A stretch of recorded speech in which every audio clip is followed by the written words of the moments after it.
sworn in, Your Honor. You may be seated. Your last name is?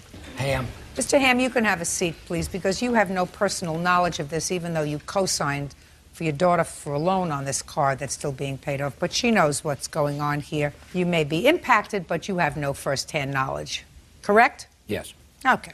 Ms. Ham, this used to be your boyfriend. That's right. And you have 2 children together. That's correct. Your last child with him was born in 2004. That's right. It is your claim that he took your car without permission on the day that your last child was born, and he wrecked it. That's right. You want him to pay for the damage to the car because your father co-signed for the car. You're still paying off the car. The car was totaled. Is that correct? Right, that's correct. And the insurance company disclaimed because he did not have a driver's license. That's right. And Mr. Barrett says that you have to really take that up with your insurance company. Yes. Insurance company should not have disclaimed. But there are some facts that are sort of interesting. You say he took your car without your permission. That's right. I'm not sure I believe that. Not that that's necessarily dispositive of what happens here today, but I like the truth right from the beginning. Okay. The 2 of you were living together. On and off, yes. You were living together. You had 2 children together. You were living together. At that time, yes. All right. And at the time that you went to the hospital, who drove you to the hospital? Mac. There we go. So he had your permission to drive your car. To the hospital. He had your permission to drive your car. At that point. Now, Miss Ham, the day before, he went to work. Is that right? Yes. And how did he get to work? His vehicle, or the vehicle he drove, which was a 95 Escort. Didn't take your car? No. Never took your car? No. Is that right, sir? No. Of course it's not. It is correct. No. The only 2 times he drove it was when I was in the vehicle with him. He's never taken it ever by himself prior to that date. Ever. Is that right, Mr. Barrett? No. Of course not. When you share a bed together, you share 2 children together, I don't believe, as I said, it's not necessarily dispositive, but I don't like fibbers. Oh, I'm not fibbing. I don't like fibbers. But even so, you gave him permission, you gave him the keys to take you to the hospital that day, and he drove your car. Later on, Mr. Barrett decided to take the car out again. Is that right, sir? Yes. How did you expect the car to get from the hospital back home? Well, my dad arranged to watch our children because he was going to stay in the hospital the entire time and drive me home, me and the baby. You mean he was going to stay there overnight? Right, the entire time.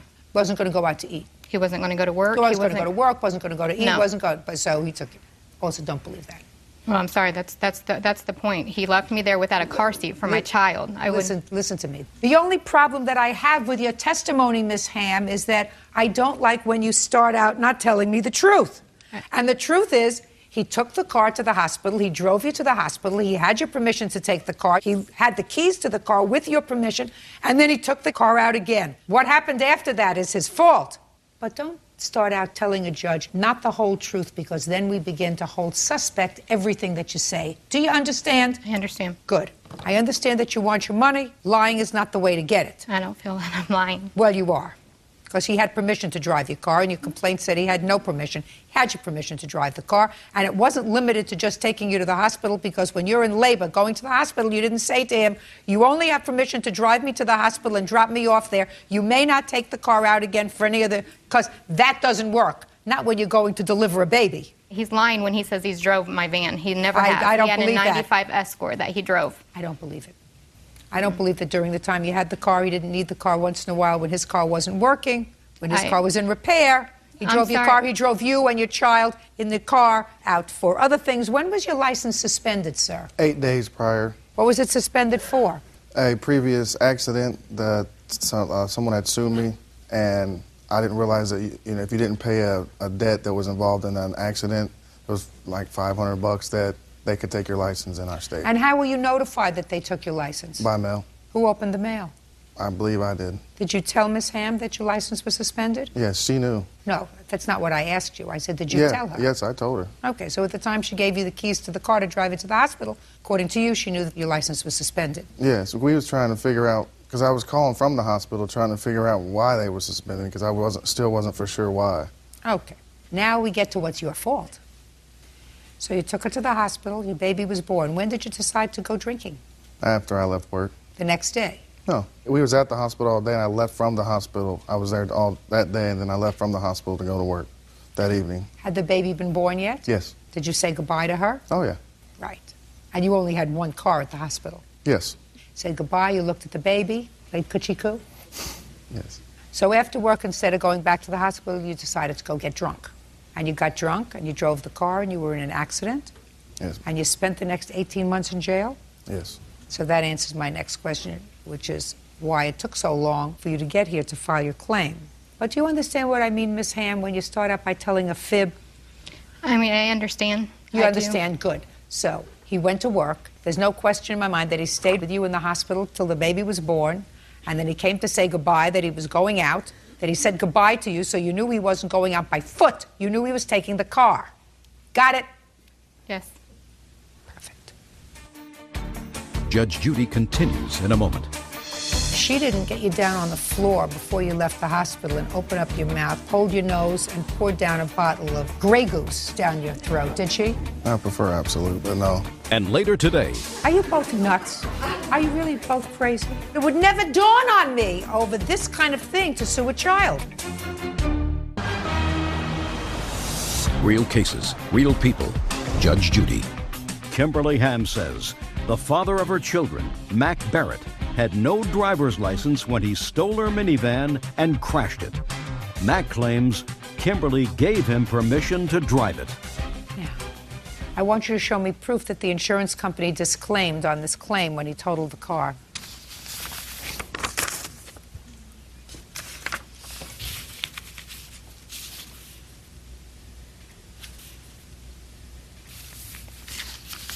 They disclaimed on the ground that you didn't have a valid driver's license.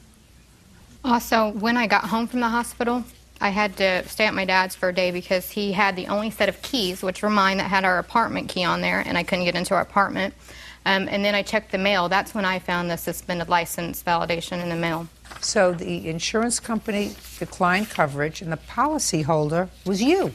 Yes, ma'am. Oh, your own insurance company declined your policy, sir, on the car that's in her name. Mm-hmm. Yes. Car has to be in both your names in order for you to have an insurable interest in it. Can I see the title to the car, please? We don't have the title. It's not paid off. I'm still making payments on it and not being able to drive it. I'm just surprised that the insurance company allowed him to insure the car if he had no insurable interest in the car. I'm going back to my Insurance 101 in law school. Okay. Now, Mr. Barrett.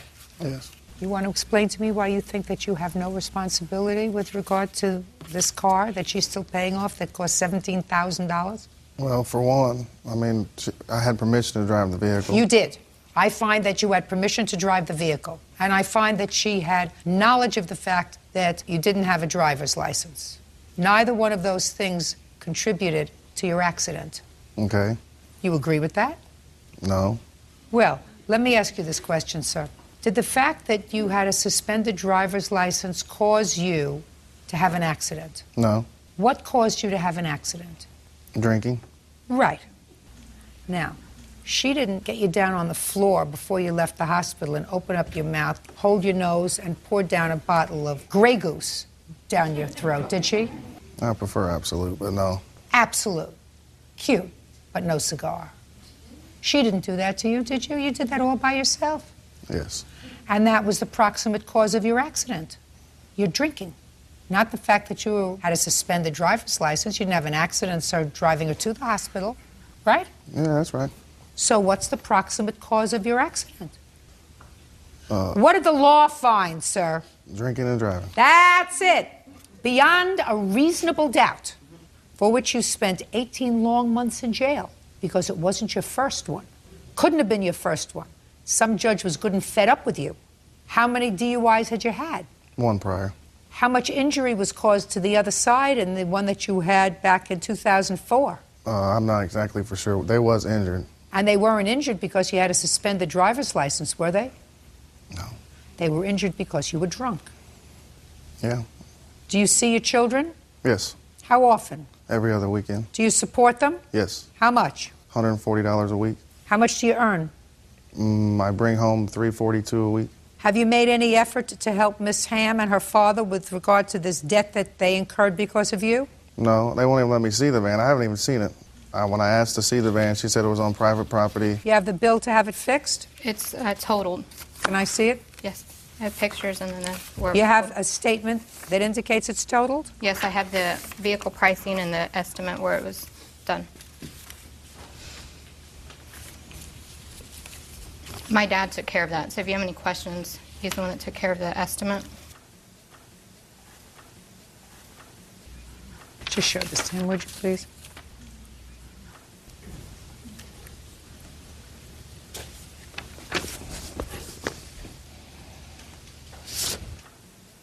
How many other cars did you hit? Just one. Judgment for the plaintiff in the amount of $5,000. That's all. Thank you. Advised are excused. You may step out. I'm pleased that he'll have to pay for the damage that he caused to the van. What can I say? I've had to pay on the van for the last 2 years and not be able to drive it. Didn't feel, that I was fully responsible, so whatever. She's going to decide what she wants to decide. She basically owes $12,000 on the van that she'll continue to pay on, and Mr. Barrett will have nothing. He'll have no responsibility. I mean, it bothers me a little bit, but what can you do? I would just like to move on from this, and hopefully Mr. Barrett can do the proper thing in the future and take care of his children. We'll work out with the children. Oh, our kids will be perfect. And now the next case. All parties in the matter of X-Line versus Pace. Step forward. Laurel X-Line is suing her son, 21-year-old Derek Pace, for damaging her four-wheeler. Derek claims the damage occurred due to mechanical failure. Miss X-Line, the defendant is your son. Yes, ma'am. And your lawsuit claims that he came out for a visit. You live in where? Show Low, Arizona. And you come from? Texas, Del Rio. So he traveled from Texas to Arizona for a visit. Yes, ma'am. And when he got there, he rode a four-wheeler. Yes, ma'am. That you bought, and it is your claim that he broke it. You want him to pay to have it fixed. Yes, ma'am. Your son says that he didn't break it. It was already broken, he thinks. But certainly he didn't break it. And he's counterclaiming because he says he was so uncomfortable and it was so tense after he had this accident on the four-wheeler that he went home, and he wants you to pay the expenses for his travel round trip because he didn't have a good time. Right? Yes, ma'am. Are you both nuts? Are you really both crazy? No, ma'am, it's more about responsibility and respect. I mean, when they came back with the four-wheeler, I have MS, and I was diagnosed 3 years ago, and that four-wheeler is my lifeline. I use that four-wheeler for everything. I use it to feed my horse. I use it to water my Then you horse. shouldn't have let him ride it. Miss X-Line, how many children do you have? One. You have one child that Yes. you're suing? I mean, I quite frankly, I don't get it. I mean, my children have taken my cars and had accidents. I had a story once, Miss X-Line. One of my children, after the car went over an embankment into a little ditch, tried to tell me that the earth opened up because of severe rain. And that's how the car slid down the side of the road. You know that child. It didn't work. I mean, the story didn't work, but I didn't sue him. I mean, I used that car to get to work, and I really needed it as my lifeline.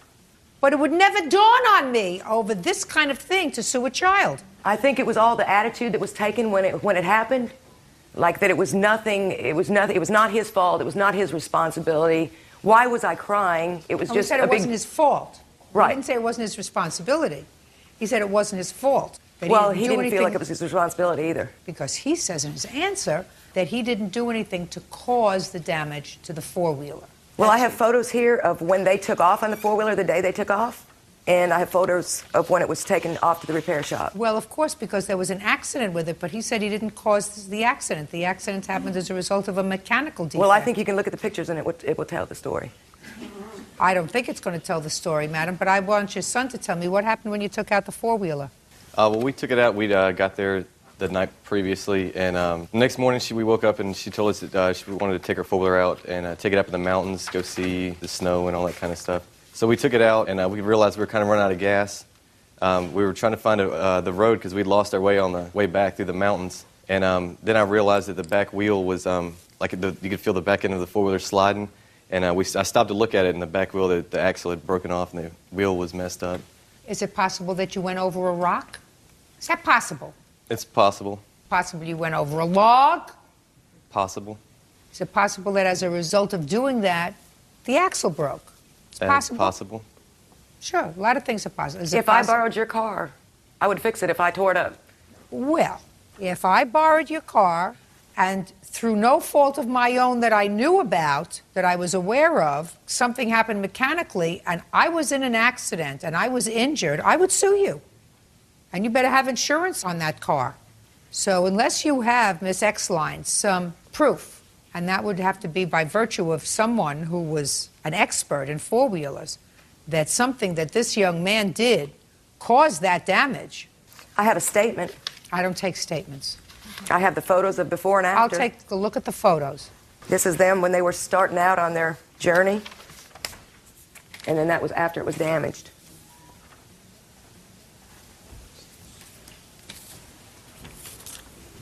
He has entirely, his whole life, he's the only child, and I did not pursue my career. I was in the military for 8 years, and I did not pursue my career when I got out of the military to be at home with him and spend time with him and to be a good mother.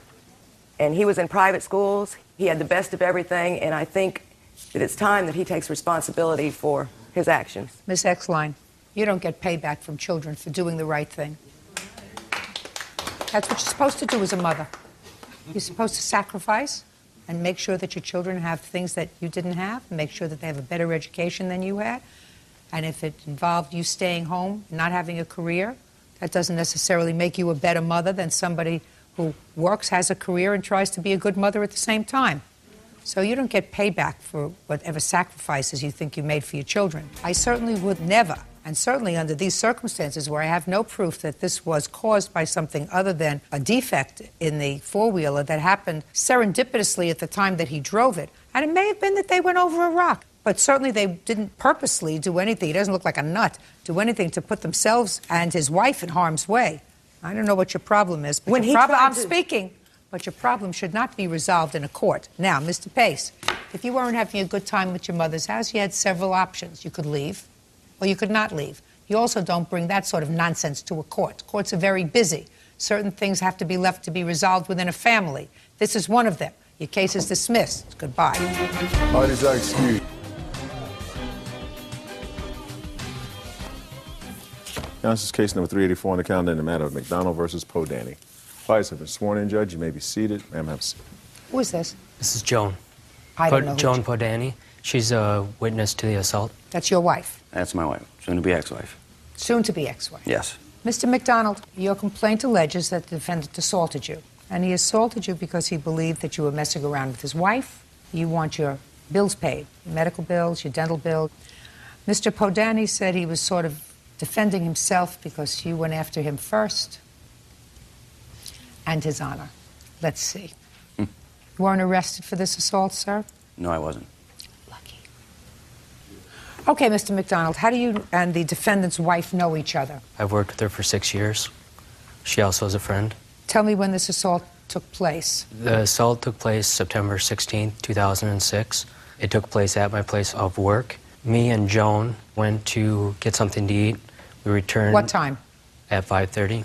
After the place closed? After work, yes. What kind of work do you do? I do hair for a living. So after work, the place closed down and you and the defendant's wife went out for dinner. Is this the first time you did that? No, I have worked with Joan for 6 years. So you've gone out for dinner before? She's been a manager at a business I owned before. So yes, we've gone out to eat before. Nothing else, just dinner? Just dinner. Ever anything else other than just dinner? No, just dinner. Went out for dinner, that was about 5:30. What time did you get back? 6:30. And you, I assume, came back, you went in one car? Yes, went in my truck. You were coming back to pick up her car? Correct. That's the scene. Tell me what happened. We pulled up in the parking lot where I work. As I pulled up, I saw that Mike was in the parking lot also. Had you met him before? I've known Mike for most of that 6 years also, to the point of actually playing cards and stuff together. Pulled up, I saw Mike starting to walk towards my truck. When he got up next to my truck, I rolled down my window. Mike punched me through my truck window. I then ended up trying to get out of the vehicle. I was unable to get out of the vehicle because he kept shutting the vehicle. So I went over the passenger seat, got out of the vehicle, asked him what was up. His response was that I was messing around with his wife. We told him that we had gone out to eat. I actually had the food container from going out to eat in my vehicle. I gave that to him. Shortly after, the police responded to the scene, asked what... Who called the police? I think a witness in the parking lot called the police. They responded fairly fast. They separated all three parties. Everybody shouting at everybody else? No, it wasn't that. They just separated. There was actually 3 squads that showed up on the scene. They separated Joan, Mike, Where and was myself. Joan? Joan was with me during this time. She was in the passenger seat, so she also had to go out. She was there when the police showed up. The police asked me if I had been assaulted. I said I had. They asked me what I wanted to do about it, if they wanted to charge Mike. I had said no, but I did tell them, at the time I thought I was going to lose a tooth that was already a fake tooth, so I knew it was going to cost me money. So I told him if I lose my tooth, I'd like to have him pay for it. And I also asked the police to let him know not to come around me anymore from that point on. Hindsight, I wish I would have pressed charges at that time. At the time that that happened, I did not, because I knew that that would potentially cause some trouble for their home. Plus, I know that Mike had some potential trouble in the past, and I did not know if that was going to create a bigger problem than what they already had. But since that time, the stitches came out to be the amount that I'm suing for, the $21.29. How many stitches I did ended you up have to with have? 8 stitches in the front and 2 in my mouth. Where? Right there. I have a scar from it. Well, it all started back when I asked my wife if they've been messing around, and she said, no, they haven't. And then she tells me that she's not in love with me anymore. She told me that night that she's working until 6:30. So we were supposed to go out. We had an engagement to go out on a buddy's yacht to go boating. I called her up. She didn't answer the phone. I called her cell phone. She didn't answer that either. I thought maybe she's just cleaning up, so I thought I'd swing out there and help her clean up. What time was she due home, sir? 6:30. So you swung out to see if you could help her clean up. Right. And the place is all locked up, closed up, and her car's sitting out in the parking lot. What time did you get there? Must have been about 5:45. So you waited. So I waited, and I called her on the phone. Of course, she didn't answer. Next thing you know, they pull up together in his truck. I walked up to the truck. I was mad. I was angry at what's been going on because I've been accusing her, actually these two, of for a while now. And I walked up to his truck, and I thought he was going to, since I was mad and angry, I thought he was going to kick the door at me, so I grabbed it, and when he rolled down the window, I punched him. So I'm, defending my family, trying to protect it. And No, you're not. I think I was. And now they're together. Well, but you're not, sir. You're not allowed to do that. Even if they were doing more than just having dinner after work, you're not allowed to put your hands on somebody else. I know I'm not supposed to hit him, and So I know why it did you was do wrong, it? but How many other people know. have you hit when you got angry? none. You've been in trouble with the law before? Yes. For what? Fraud. Nothing other than fraud? No. Is it a long time ago or recently? A long time ago. Okay, what kind of work do you do, Mr. Padani? I do home inspections. You have children? Yes, I have 4. How long are you married? 10 years. How old are your children? I have a 9-year-old with Joan, and I have 2 20-year-olds and a 17-year-old. With your former wife? Right. How long you divorced from your former wife? 15 years. Was it your idea or her idea? Both. So you fell out of love with each other. Right. You fell out of love with each other. Right. And then I raised those 3 kids. Good. I mean, that's nice. But you fell out of love with each other because Right. that happens. You understood that that happens. Right. You didn't beat her up, did you, because she fell out of love with No. you? She didn't beat you up because you fell out of love with her? No. Right? Never hit a woman. But it happens. It happens. It happens. It does. It happens. Happens. She doesn't say that you have the right to hit him. No, I'm not proud of hitting him, but Fine, so then you have to take care of his bills. How much were your bills? The medical bills were $21.29. I had to have the truck cleaned out. That was $175. The clothes I was wearing was $125, and I missed a day's work following the incident, which was $500. I was told he didn't miss any work. Whether he missed any work or not, sir, he's not even suing you for pain and suffering, which he should. Absolutely should. You have no right to put your hands on somebody else. He's suing you for $29.29, which is nothing.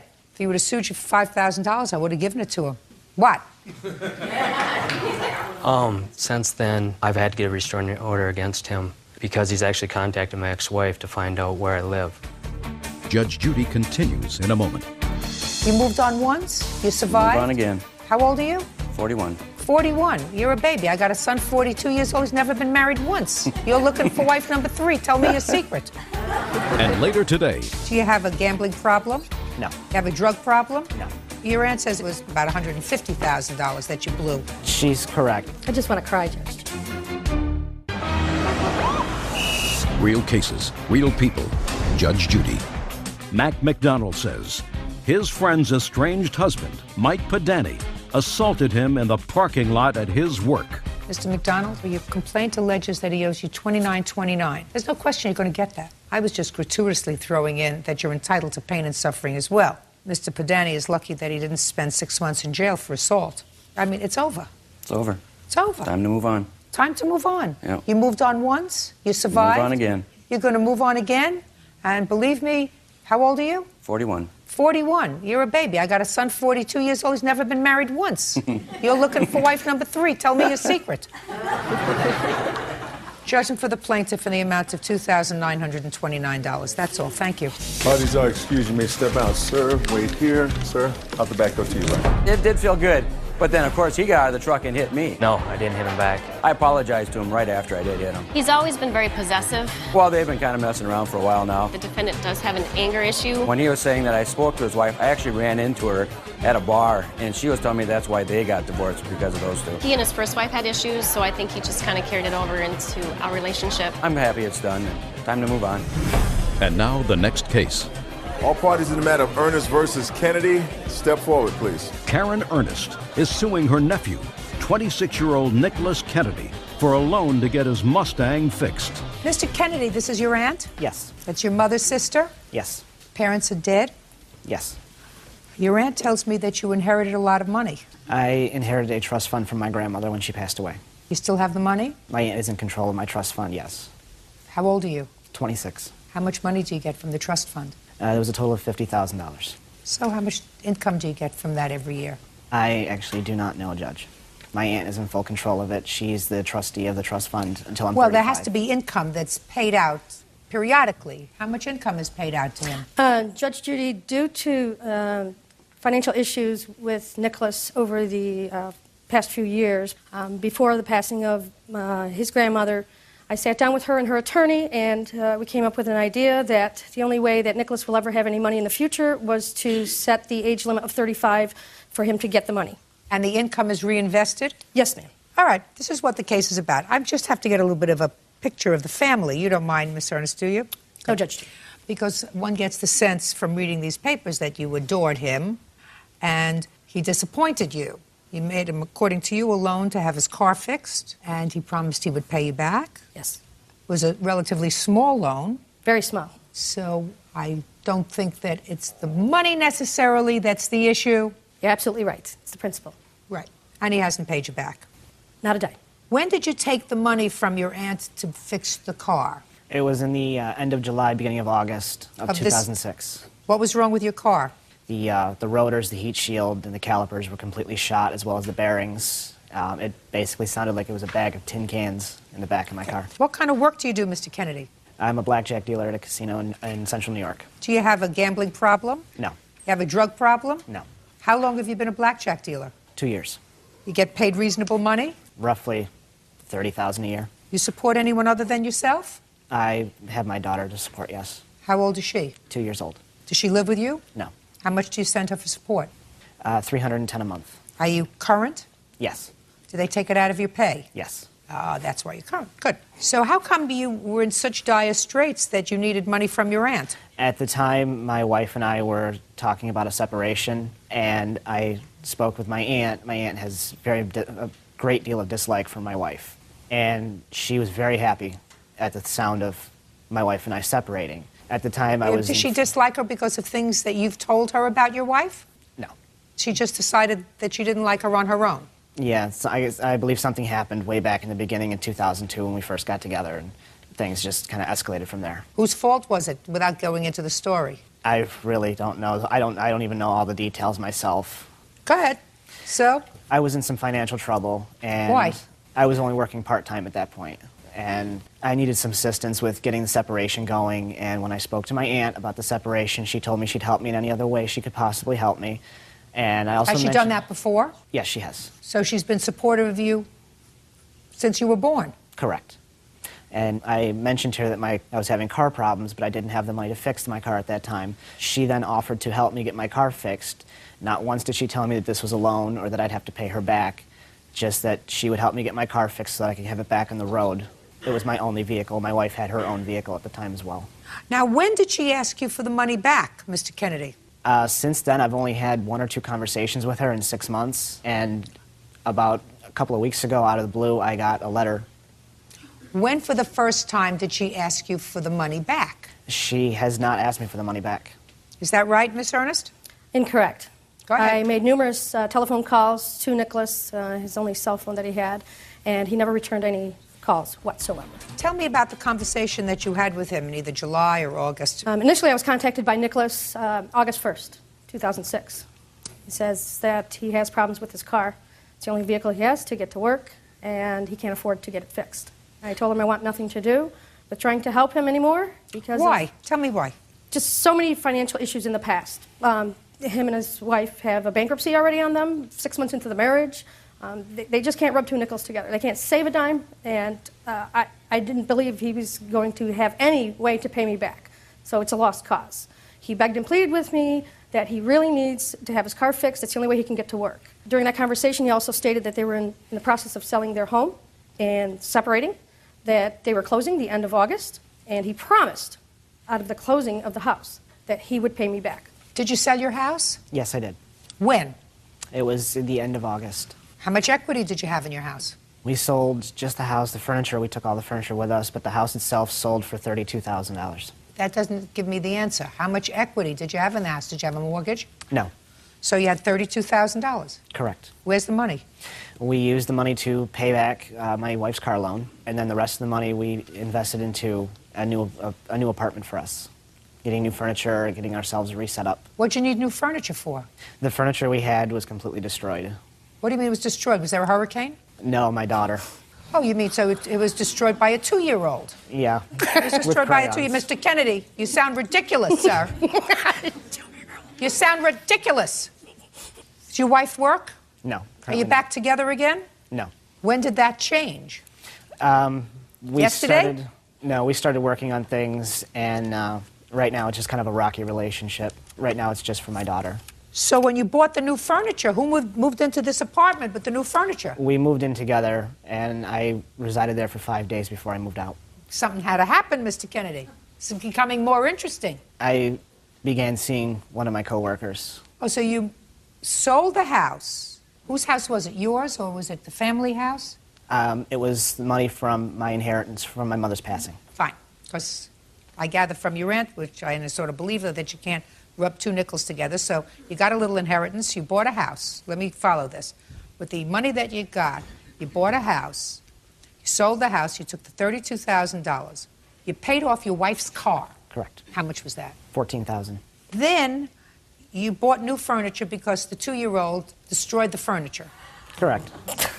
And you bought new furniture, put it in an apartment, brand new apartment. You spent the rest of the money, $20,000, $18,000, and you bought new furniture, moved into an apartment that you lived in for 5 days because you started fooling around with a coworker. Correct. How much was the car payment? $649.61. Judge Judy, may I get the correct calculations of his inheritance totals? Yeah, your aunt says that you got a lot more money than that, Mr. Kennedy. She said it was more like about $150,000 that you blew. She's correct. That was the original inheritance from my mother. How long ago? That was back in 2004. Mr. Kennedy, you have to grow up, sir. Your aunt is finished with you. So your wife is driving around in a brand new car. You are no longer together. Is that so far correct? Are you now with the coworker? Yes. Ah, perfect. I just want to cry, Judge Judy. Listen, I love you. Some grow up, some don't grow up. You have to know the difference between things you can change and things that you can't. That doesn't mean that you don't love him.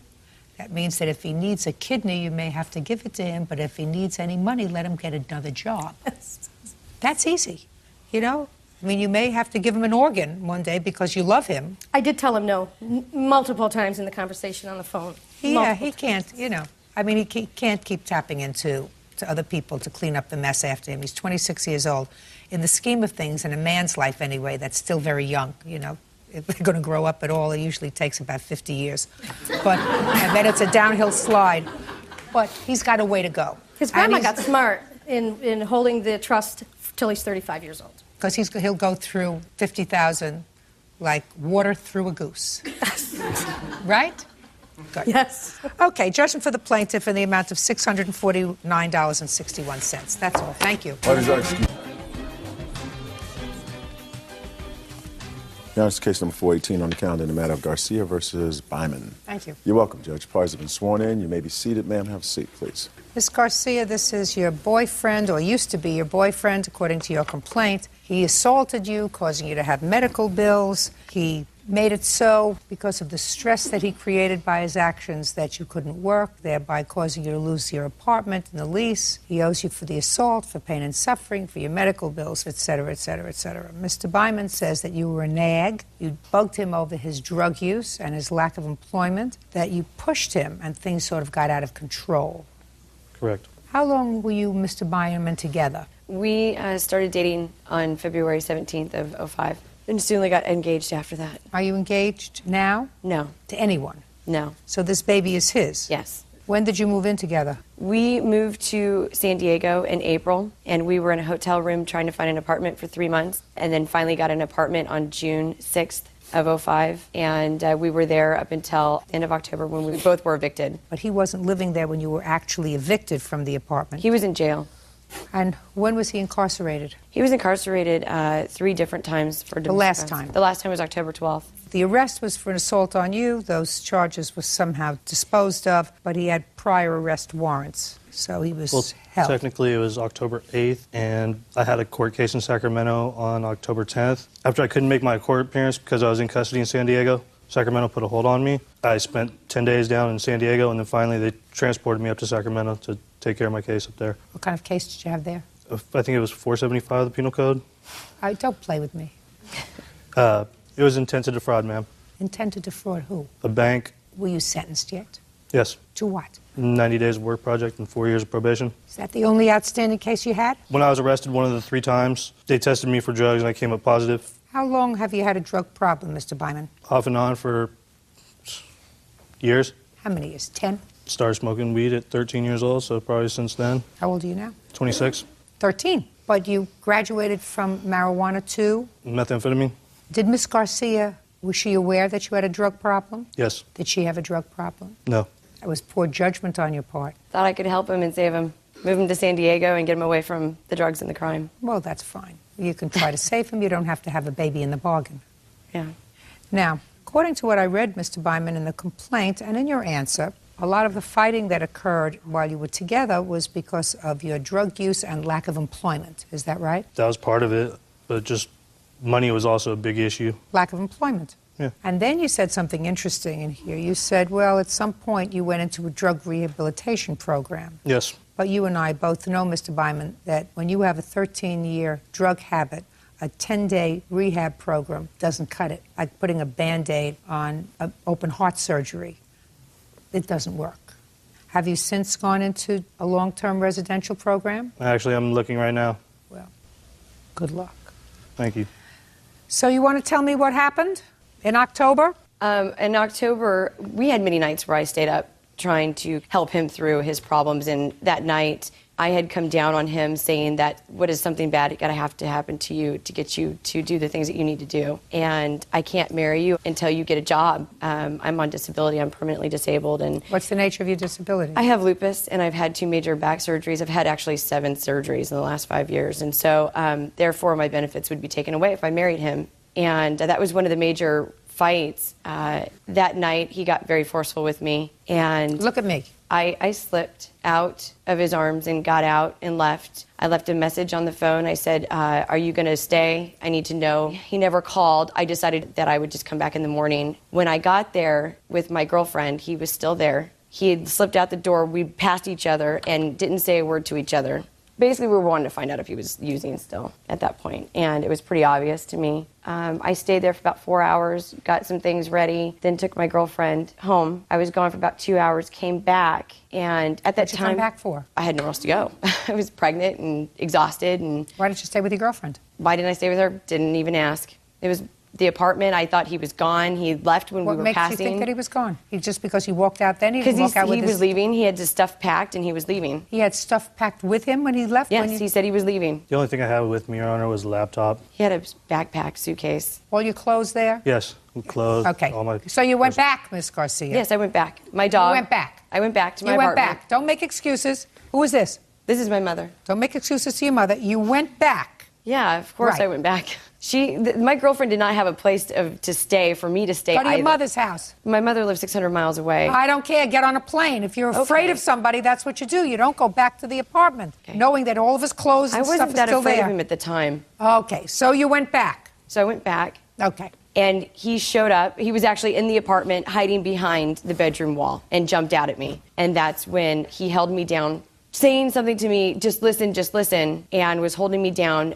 He would pick me up and throw me on the couch, and then I would slip out of his hold, and then he would catch me and do it again, and then catch me and do it again. And that went on for about 45 minutes. I remember screaming through the window, help, help, at the top of my lungs, that I didn't have a voice afterwards. I finally, don't know how, but after he hit me in the stomach, I don't know if it was with his fist or with something, but I couldn't breathe. Did you hit her? No, I didn't, Your Honor. Go ahead. I was able to run through the hallway. I had my keys hanging up in the hallway there on this caddy and grabbed them and ran out the door. He followed me outside, down the stairs, and proceeded to want to hold me down. And then I think he realized that we were outside. And I was crawling to the car to get into the car to lock myself in the car. And my neighbor saw me, called the police, ambulance came. I was in sinus tac. Went into trauma for about 6 hours. They kept me over the night, watched the baby, make sure the baby was okay. It was about 5 months pregnant. So, which the baby's fine, thank goodness. But we have not been together since. Judge Judy continues in a moment. I was trying to come up with the money some way, somehow. Couldn't. Look at me. Don't look at the desk. Sorry. Well, You're still looking at the desk. force of habit. Don't. And later today. And when we were stopping off the sidewalk, she had booty bumped me and I fell. Now, what is a booty bump? Show me. Real cases, real people. Judge Judy. Michelle Garcia claims ex-fiancé Nicholas Byman owes for breaking an apartment lease and for an assault. Nicholas claims Michelle attacked him first. Go ahead. I've tried to get him to help pay these bills off. I've been paying them little by little what I can. Which bills? The apartment. I haven't started paying the apartment bill yet, which is the eviction and the attorney's fees and what we had owed on the last 2 months, or what he had owed on the last 2 months, actually. He never paid rent, not once. That and the Time Warner Cable, SDG&E, cell phone bills, you name it. I'm paying all of it. We still owe about $11,000 right now, and I'm currently just paying $25, $5 when I can. Well, show me. Show me that you're paying them. Let's see. Here's a bill for, there's just 1,000 of them. The bill for the TV, the bill for... I don't want you to show me the bills. I want you to show me that you paid them. Yeah, it's got receipts attached to them. Great. Can I see it, please? These are the receipts. Let's see here. Then I've got my ambulance bill. I don't have the hospital bill yet. You have the medical bill there? I have the ambulance bill. I don't have the hospital bill. No. What I want you to answer, Ms. Garcia, if you are on disability, which means you also have medical coverage based upon your disability, I want to see what the disability covered. You have Medicaid? They haven't covered this. I just got this in the mail. And it's Medi-Cal, yes. Medi-Cal. Well, then that has to be submitted to them. Yes, it does. I think he should have to pay it, though. Why should the state have to pay something that he caused? You want a check written to the state, written to the Sure. ambulance? Well, that means that he's going to give you less money once this baby is born. Wouldn't that be stupid? Yeah, like he's going to give me any money. Wouldn't that be stupid? Would. All yes. right. Let's not play around with each other.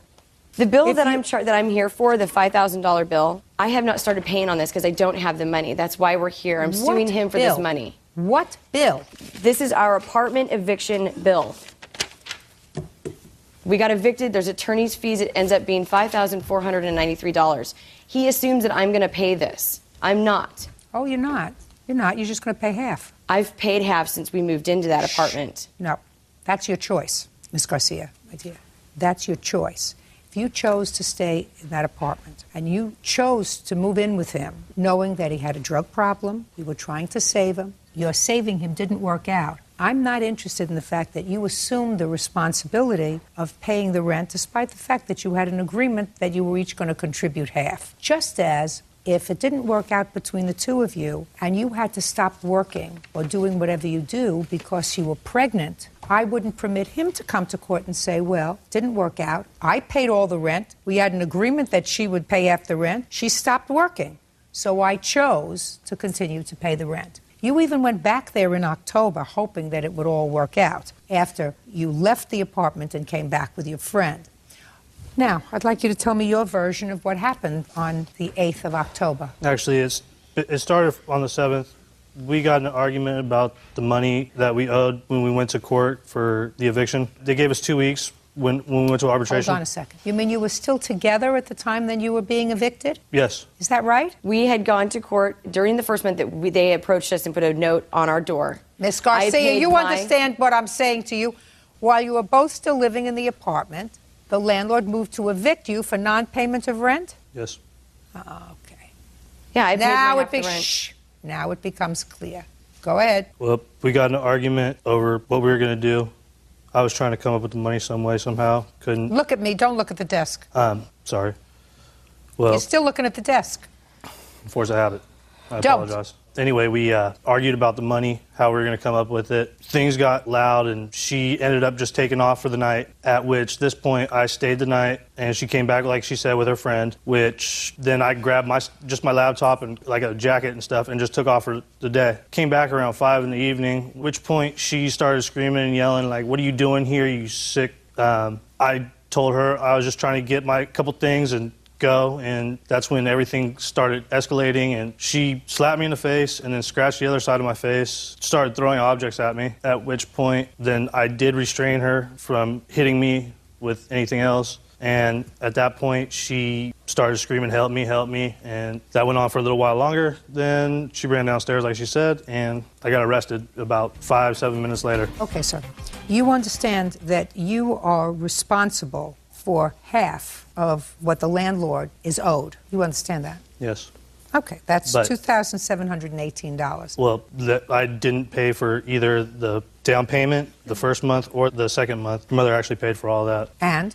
I think she's entitled to that at least, since You mean she's entitled to what the landlord owes her? altogether probably, yes, because I didn't pay for anything, like she said. I mean, I'm not interested in that, sir. Just let's understand that. I couldn't be less interested in what her mother put down, what she put down as a down payment. Those were their choices. Understanding that you had a drug problem, that you lost your job the first week that you moved into the apartment. What you should have done was to move out the first week that you moved into the apartment if you weren't resolving your drug problem. I'm not interested in what her mother did and what she did. I'm interested in what's owed the landlord. So if what's left on the lease is $5,437.17, you're responsible for half of that. But the check will go directly to the landlord. You have to cover the rest. $2,718. Check will be written to the landlord. Do you understand? yes. That's all. Thank you. Parties are excused. You may step out. The guy owes the whole amount. Because I was just in a self-destructive mode, I can't afford it. Didn't care what was going on, at that point. I'm going to have to pay it, just like I paid everything else, so it's fine. And now the next case. All parties in the matter of Beverly versus Mayo. Step forward. Pamela Beverly is suing the mother of her daughter's schoolmate, Rhonda Mayo, for medical bills and pain and suffering. Pamela claims 12-year-old Jessica Mayo injured her daughter at school. Miss Beverly, this case really involves your daughter. Yes, ma'am. You weren't there when this incident happened, but it is your claim that the defendant's daughter injured your daughter. You want her to pay the medical bills. Yes, ma'am. But you weren't there. You don't know. Let's have the girls up and the mom seated, please. Tell me your name. Crystal Beverly. How old are you, Crystal? 13. Jessica May, I'm 12 years old. Okay, Crystal, why don't you tell me when this happened? What date? I think March 27th. Were you friends? Yes. How long have you been friends? Since the first day of school. So since September? Yes. And this was March, so you've been friends for a long time? Yes, ma'am. You like each other? Yes, ma'am. So tell me what happened. We were walking down to the bus for dismissal, and when we were stopping off the sidewalk, she had booty bumped me, and I fell. Now, what is a booty bump? It's when you bump somebody with your butt, you go like this. Just like that?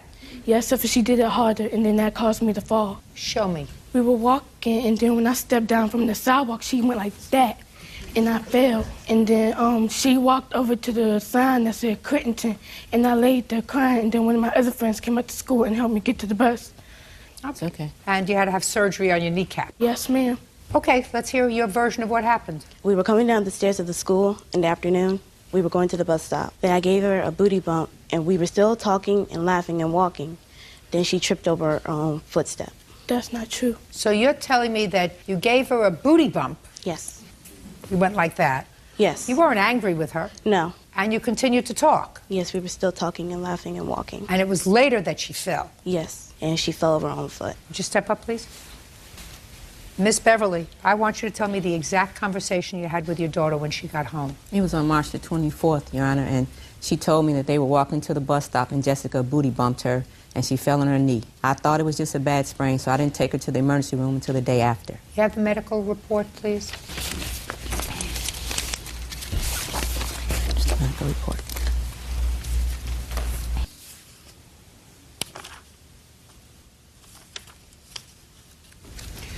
What were your unreimbursed medical expenses? It was $1,083. All right, Miss Mayo, why don't you stand up with your daughter? Your Honor, may I say something else? Yes. The day after I came from the emergency room, before I spoke to Miss Mayo, I spoke to Jessica to see were the stories the same. Jessica told me the exact same thing. She booty bumped Crystal and she fell and hurt her knee. Is that right? That's not true. Okay. You have anything you want to say to me? Yes, ma'am. When Jessica had told me that her and Crystal were playing at the bus stop and that Crystal had fallen, I said, oh, I'm sorry to hear that. I didn't know how serious it was until after Mrs. Beverly spoke with me on the phone. And she did tell me that Jessica and Crystal were playing and Crystal fell. Well, they were. There's no question in my mind that your daughter did not intend to cause injury to her friend, right? Right. But sometimes when you fool around, that happens. I mean, there's no issue that your daughter did not intentionally harm Miss Mayo's little girl. But they were fooling around, and she gave her a tap.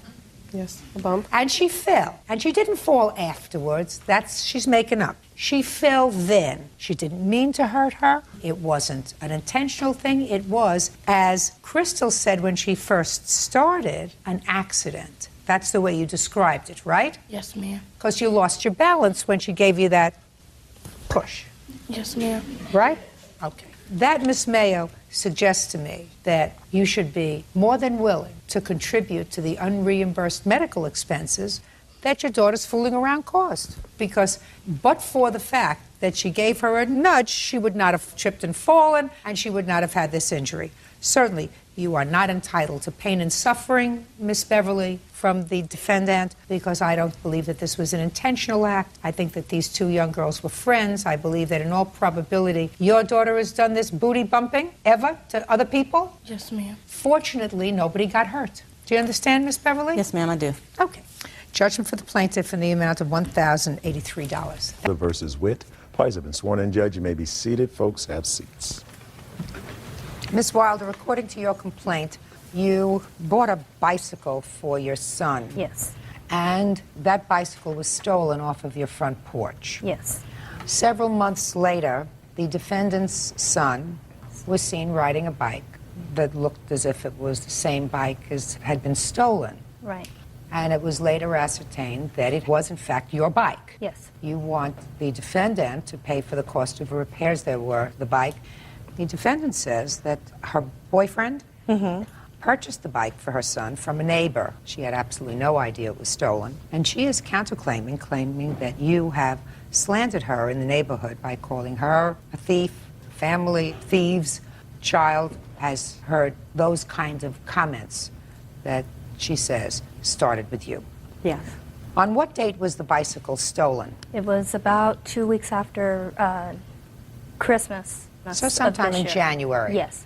And when, for the first time, was the defendant's son seen riding the bike? The 24th of March of this year. Are you neighbors?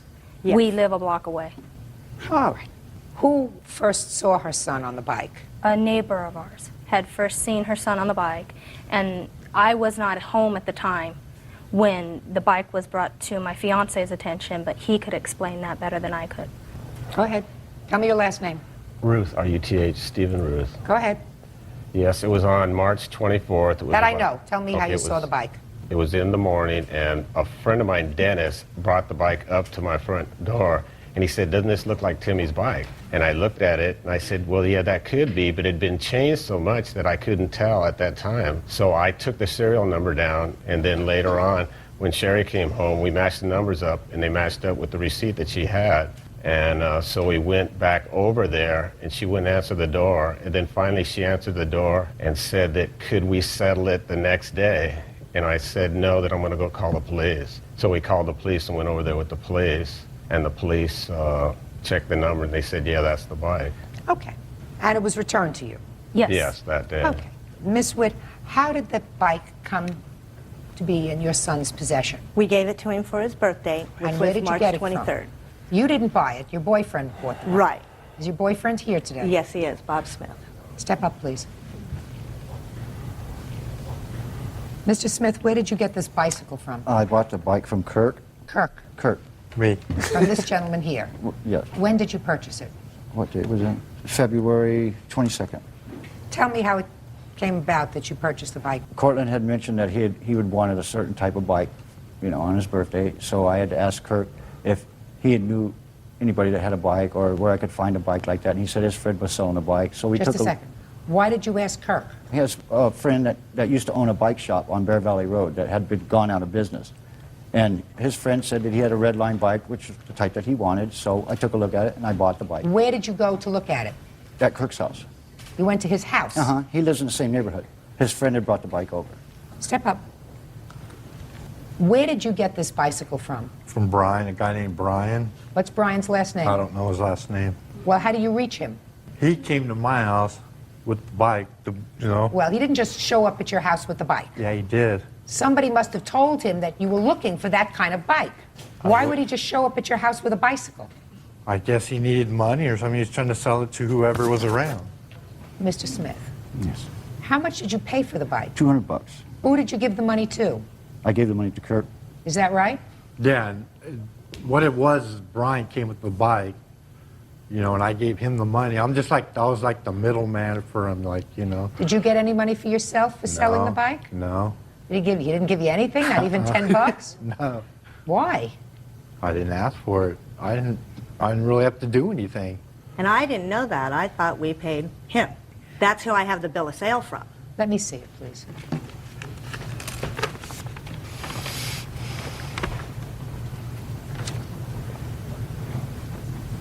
And what I had told Sherry's fiance when he came to my house was that I didn't have the bill of sale with me. The same thing I told the police officer was because my fiance had purchased the bike. And it was he was laying tile that day and it was in his possession. Your Honor, but she also stated that she had a yellow copy and that she bought it from the bicycle shop, which happened to be the same bicycle shop I originally bought it from. And I have the police report that states that. But I thought that that's where he had gotten it.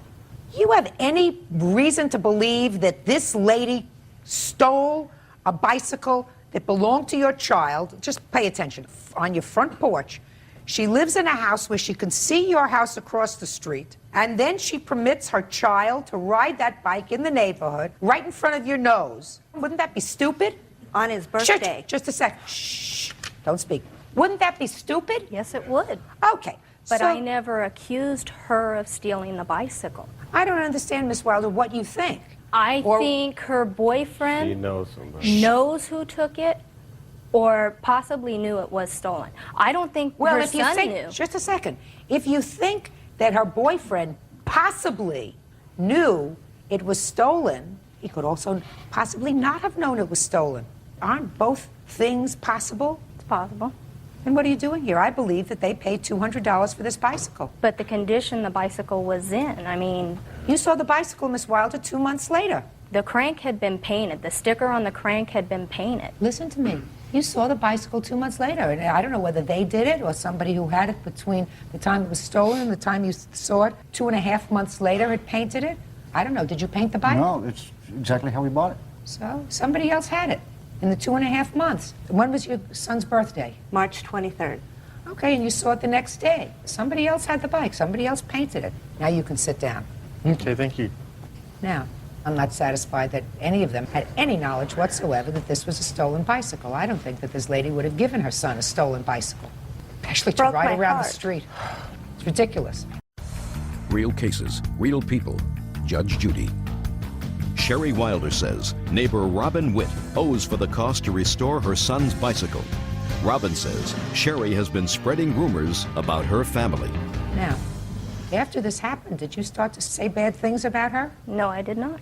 Her children go to school with my children. I walk my son down to the bus stop. I do not talk to her kids. Why not? Because they don't talk to me. I have no Did they reason ever to talk talk to you before? No. Okay. What information do you have that Miss Wilder has defamed you and called you a thief? When she brought the police officers back to my house, and yes, I did answer the door. No, don't talk to her. Talk to me. I'm asking you the question. Okay, I'm sorry. She told the police officers, well, if you open their garage, you'll probably find the 2 scooters that were stolen out of my front yard, too. That's not defamation. Go ahead. What's next? Then my children got to where they didn't want to ride the bus. They wanted to ride back and forth, and I was wondering why, what was going on. They had children telling them at the bus stop that they were stealers and that... That's all hearsay. Well, I brought Samantha because she goes to the bus stop. She's my 5th grader. She's 10 years old. And she said Miss Wilder doesn't speak to them, but that her words were she's not deaf. She heard her say these things to other neighbors. One of them living next door to my mother. Just a second. Come up here, Samantha. Where? Come up here, Samantha. Oh. Your Honor, the one other thing is the day that the police showed up to take... I'm not interested in the bicycle anymore. I've resolved the issue of the bicycle. No, it has to do with what she's saying about the kids in the neighborhood Just a and second. that. I'm not finished. How old are you? 10. I want you to think very, very carefully. And you know, you have to make sure that when I ask you a question, you tell me the truth. Yeah. Only the truth. Got it? Do you know Miss Wilder? Not very well. Did you ever see her at the bus stop where you go to school? Yeah. Do you ever speak to her at the bus stop? No. Do you ever hear her say anything about you or your mother or your brother at the bus stop? I have heard her. What did you hear her say? That we were thieves and that Who's we? me and my brother and my family. Who did she say that to? My grandma's next door neighbor. What was your grandmother's next door neighbor doing outside? Does she have a child that goes on the bus? Yes. Did you say anything to your grandmother about it? No. Did you tell your mother about it? Yes. What did you tell her? That I had heard her talking about me and my brother and my family. How'd that make you feel? Bad. Has anybody said anything to you at school? Yes. What do they say to you at school?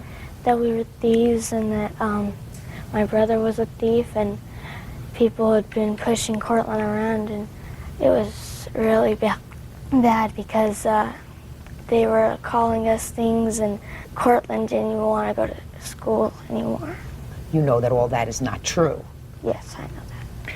And that I don't believe at all that you or your brother or your mom stole anything. Okay. You understand that? Yes. And if some children say some bad things because adults aren't doing the right thing, that's a bad thing for them to say. Yes. But sometimes you even have to forgive adults because sometimes adults act like stupid children. That sometimes happens. Okay? Okay. Good. How do you do in school? Good. Yes? I get straight A's. Got a girl. Somehow I figured that. Okay. Go and sit down.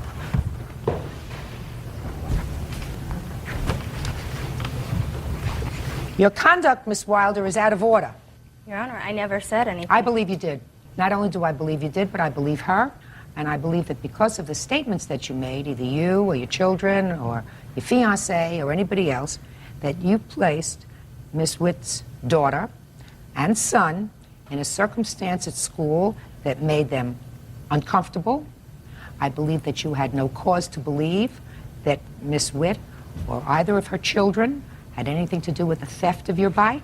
And I do, in fact, believe that you made a statement overheard by this child that called this child, her brother, and her family thieves.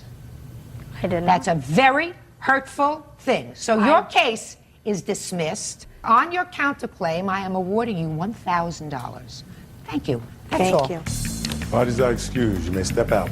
I only wanted to protect my children. I've never said anything about her kids. I've never said anything about her. It was an embarrassing situation for all of us.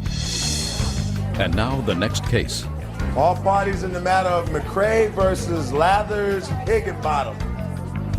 Step forward, please. 43-year-old realtor Kathy McCrae and her daughter, 11-year-old Heather, are suing 44-year-old Brenda Higginbotham and 52-year-old Johnny Lathers. Kathy says Brenda and Johnny's son, 14-year-old Lawrence Lathers, shot her daughter with a BB gun. All right. No, you stand up here. Step up. Only the children were there that day. The parents were not. Is that correct? Yes. Is that correct? So, you were shot in the hand with a BB gun. Is that right? Yes, ma'am. Tell me what happened. Me and my cousin Casey were walking down the street, his dog started barking at us. Whose dog? Lawrence's dog. So he told it to be quiet. Franklin and Mikey, those are some neighborhood friends of Casey's, they said that they could get the dog to be quiet, so they went inside and got Lawrence. These two other boys? Mm-hmm. Went inside where? Went inside his house. Went inside Lawrence's house? Yes, ma'am. Okay. And so he came out with a BB gun. Who came out with a BB gun? Lawrence did. So I was going to tell Casey, but she told me, she said, I know. She knew what? That he had a gun. So then we were going back. Casey said, just ignore him. So I did, and then we walked across. We were going to the stop sign, and he shot, and it had hit me in the finger. How many people had BB guns? Just him. Okay, is the BB still in your finger? No, ma'am. It was taken out? Yes, ma'am. It hurt you? Yes, ma'am. You have any scar there? Yes, ma'am. May I see it, please? Come on up here. Show me where. Right there on the middle finger. How many times did they try to take the BB out of your finger? 2 times. Did it hurt? Yes, ma'am. Go ahead. Oh, I was inside, and I seen them walking down the street because I was on the phone. The dog was barking, so the doorbell rung, and Mikey told me he came knocking on the door, and I told the dog to be quiet, and I told him he couldn't come around there because they don't allow him in my house. So he left, and then I went back inside, and I was on the telephone, and then they kept passing down the street, and I was just looking out the window. Then I told the dog to shut up again, and when they passed by, they was going down the street, then the doorbell rung again, and it was Mikey, and I asked him what he wanted, and he had this pellet gun, and he told me to come outside, and then he was shooting at the sign across the street. What were you doing? I was on the telephone at first. Not at first. When you went outside, you brought your BB gun outside. Yeah, I went and got my gun because he had Right, his. you went and got your gun and you went outside. But they was going down the street, but Mikey was still at my house. They had left after the second time, and they walked down the street, and then he came and rung my doorbell. I heard that. But you left out the part that you went outside with your BB gun. I went outside with my BB gun, and we were shooting at the sign across the street. Right. And then after that, I told him I was about to go inside because it was getting dark. And I went inside, and I got back on the telephone. And about an hour later, the police came. Right. Good. Stand where you are. The police came. I'm not interested in what happened with the police. So you and your friend were shooting, and it is your defense that how can you tell which BB shot her? Yes, Is that ma'am. right? Yes, ma'am. Doesn't matter. Well, it doesn't matter. If 2 morons are shooting a BB gun out in the street and there are no markings on BBs so that you can't tell which gun it came from, they're both responsible. Period. End of discussion. Don't try to make yourself appear foolish, sir. There's no discussion. That's why there's no issue here. You had absolutely no right to go outside and shoot that BB gun unless there was a totally clear space. Nobody there. Nobody could get hurt. And if you didn't train him to do that, or if you trained him and he didn't listen, you are responsible for his actions. Who bought him the BB gun? Ma'am, the distance Who that they bought were- him the BB gun? We did. There you the go. distance, the distance that the young ladies got shot at, BB guns doesn't reach that far. What do you think? She shot herself in the hand? Oh, well, she left there with little Frankie. Now, he had a BB gun. Now, what happened to his? Why he didn't do it somewhere? We heard this lady. She didn't holler when she got shot. Nothing happened. She didn't show nobody she is shot. She ain't told nobody. How can a kid get shot with a BB gun and says nothing to nobody? Where did you want her to come back to your house? Well, she could go to the neighbor's house. Anybody, a kid She should went go. to her house. Okay. She went to her house. Judge Judy continues in a moment. Go ahead. Mikey left Lawrence and went down the street where these girls were with his BB gun in his hand after he and Lawrence finished shooting. Maybe. So who is to say Mikey didn't? Who's to say? I don't shoot know it who's when to he was say. down there. All I know is that 2 idiots were shooting BB guns into the street. And it had to be into the They were street where shooting there at- were people and cars because there's a stop sign there which indicates that the police feel that that street corner is sufficiently dangerous to put up a sign, which means that cars cross and people cross. It They were shooting. It wasn't a stop sign. He just told me he was shooting at a stop sign. At the speed limit sign. Yeah, but that's not. further down But that's further Judgment down for the the street. plaintiff in the amount of $2,500. Idiots. That's all. Parties are excused. You may step out. 22 on the calendar in the matter of Mika versus Coker. Parties have been sworn in, Judge. You may be seated. Folks, have seats, please. Mr. Meeker, according to your complaint, you signed up with the defendant's dating service. Yes, I did, Your You Honor. paid her a substantial amount of money, and according to you, she did not fulfill her end of the bargain. That's correct, Your Honor. Just a second. Miss Coker says that you do, in fact, have a contract with her that you signed, that you did perform her service, and that you're not entitled to a refund. Yes, ma'am. Okay. How did you find her service, Mr. Meeker? I looked it up in the phone book. How did you choose her service over any of the others? It was the only one in town. I live in a rural area. So she was the only game in town? Yes. Did you make an appointment to see her? Yes, I did, Your Honor. Where did you go? She came to my house. On what date did she come to your home? March 1st, 2002. Tell me about the meeting. All right, she came and she had told me that she'd have these people that she would introduce me to, and she said that basically that your trouble looking for people will be over. I'll send you. At first she said 10 to 15 referrals per month, but in the contract she wrote 6 to 8, and that I would pay $24.95 up front, and that I would get a minimum of 6 to 8 referrals per month for life or until I was married. So okay. she came. That's $2,495. That's correct, $2,495. Okay. So I had received 12 referrals at the time I signed up for the contract. Should I tell the rest of the story with it? Absolutely. Okay. The first person I went out with was a school teacher, and she thought would be a good match. And when I went out with her, we went to a restaurant, and she says, "There's one thing I have to tell you. I think you're a really nice guy, Jim, but I am going out with someone." And Carol knew that at the time she set me up with you, and she should have never set me up with you. She also told me that she had paid $1,200 for the dating service, and her boyfriend had only paid $750. And she asked how much I paid, and I had to admit that I'd paid nearly $2,500. I had gone out with 2 of the other 12 people before I left for the state of Maine on June 17th, and at that time, neither one of those worked out. When I came back from Maine on October 31st, I called Carol again in November, assuming I would get more referrals, and she did not give me any, and she kept saying, "I'll give you some later on." And on December 3rd, she told me that she had the perfect person for me, that I just have to pay her another $1,250 and she would give me that referral. Why did you have to pay her another $1,250? Because she said that the other person didn't have the membership fee, so I'd have to pay half her membership fee before she could introduce us, Your Honor. And what did you say to her? I said, "No, I can't afford to do that." That was in December of 2002. Yes, in December. So I continued calling her until early January, hoping to find people. And at the beginning of January, I think it was either on the 7th or the 9th, she said, "You know, I'll call you when I have someone. Don't call me, I'll call you." And after a month, when she hadn't called back, I filed a document stating that I wanted my money back within 10 days, otherwise it would take legal action. Can I see the contract, please? I've got a contract and the letter I sent. They're both here, Your Honor. Thank you.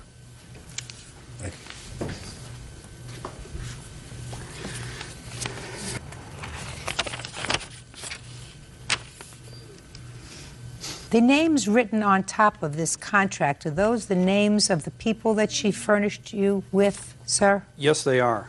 Okay. In your letter, you say that recently you told me personally that you could not fulfill the terms of our contract due to the fact that I am blind. Did she ever say that to you, sir? Or did she say the reason I'm having difficulty is because you're blind? Well, she said that it's hard to find people because you're blind. That's what she told me. Okay. I just wanted the exact language, sir. Right. She didn't say I'm not able to fulfill the contract because Right. of your She said she can't find people for me because I'm blind. Okay, fine. Okay, Ms. Coker, now I'll hear you. Your Honor, first of all, Mr. Micah joined my service on March the 4th. In fact, I have his contract here. I have a copy of it. I'm looking at it. Okay.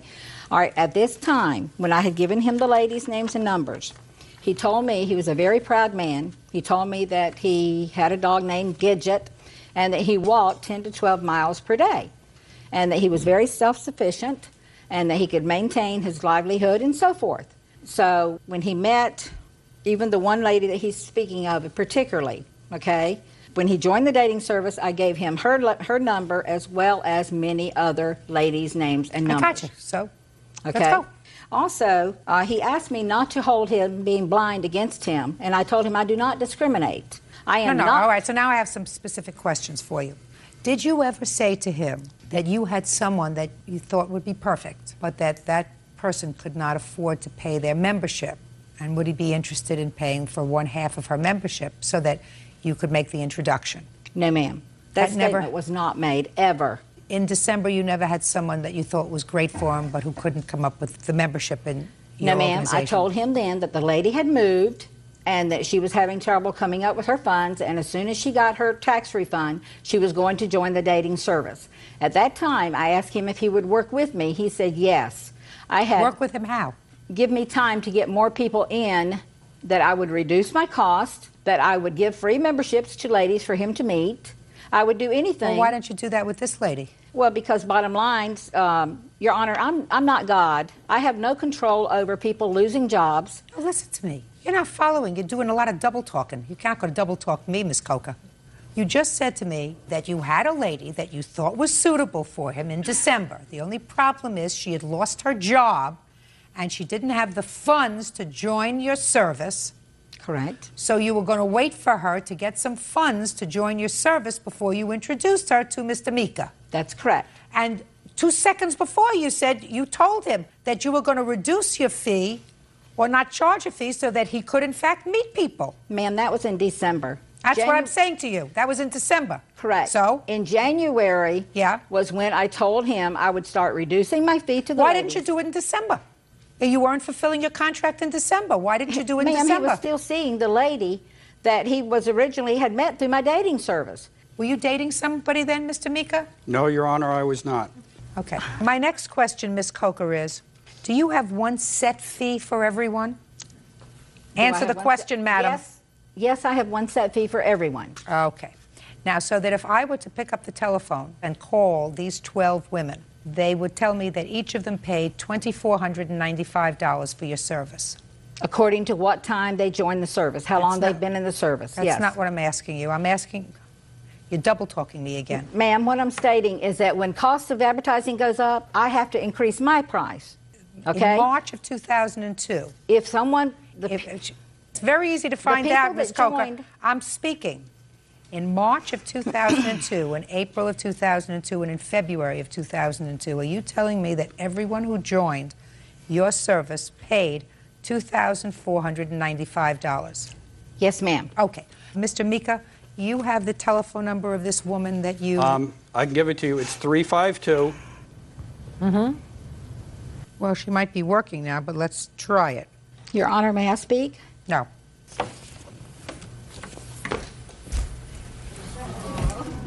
Judge Judy continues in a moment. And later today... When you say you were with Patty, had you spent Christmas with her? Yes. Not with Miss Lipman? I spent Christmas morning with her. So that you were really leading kind of a double life. Real cases, real people. Judge Judy. James Mika claims he was ripped off by dating service owner Carol Coker. Carol insists she lived up to her part of their agreement.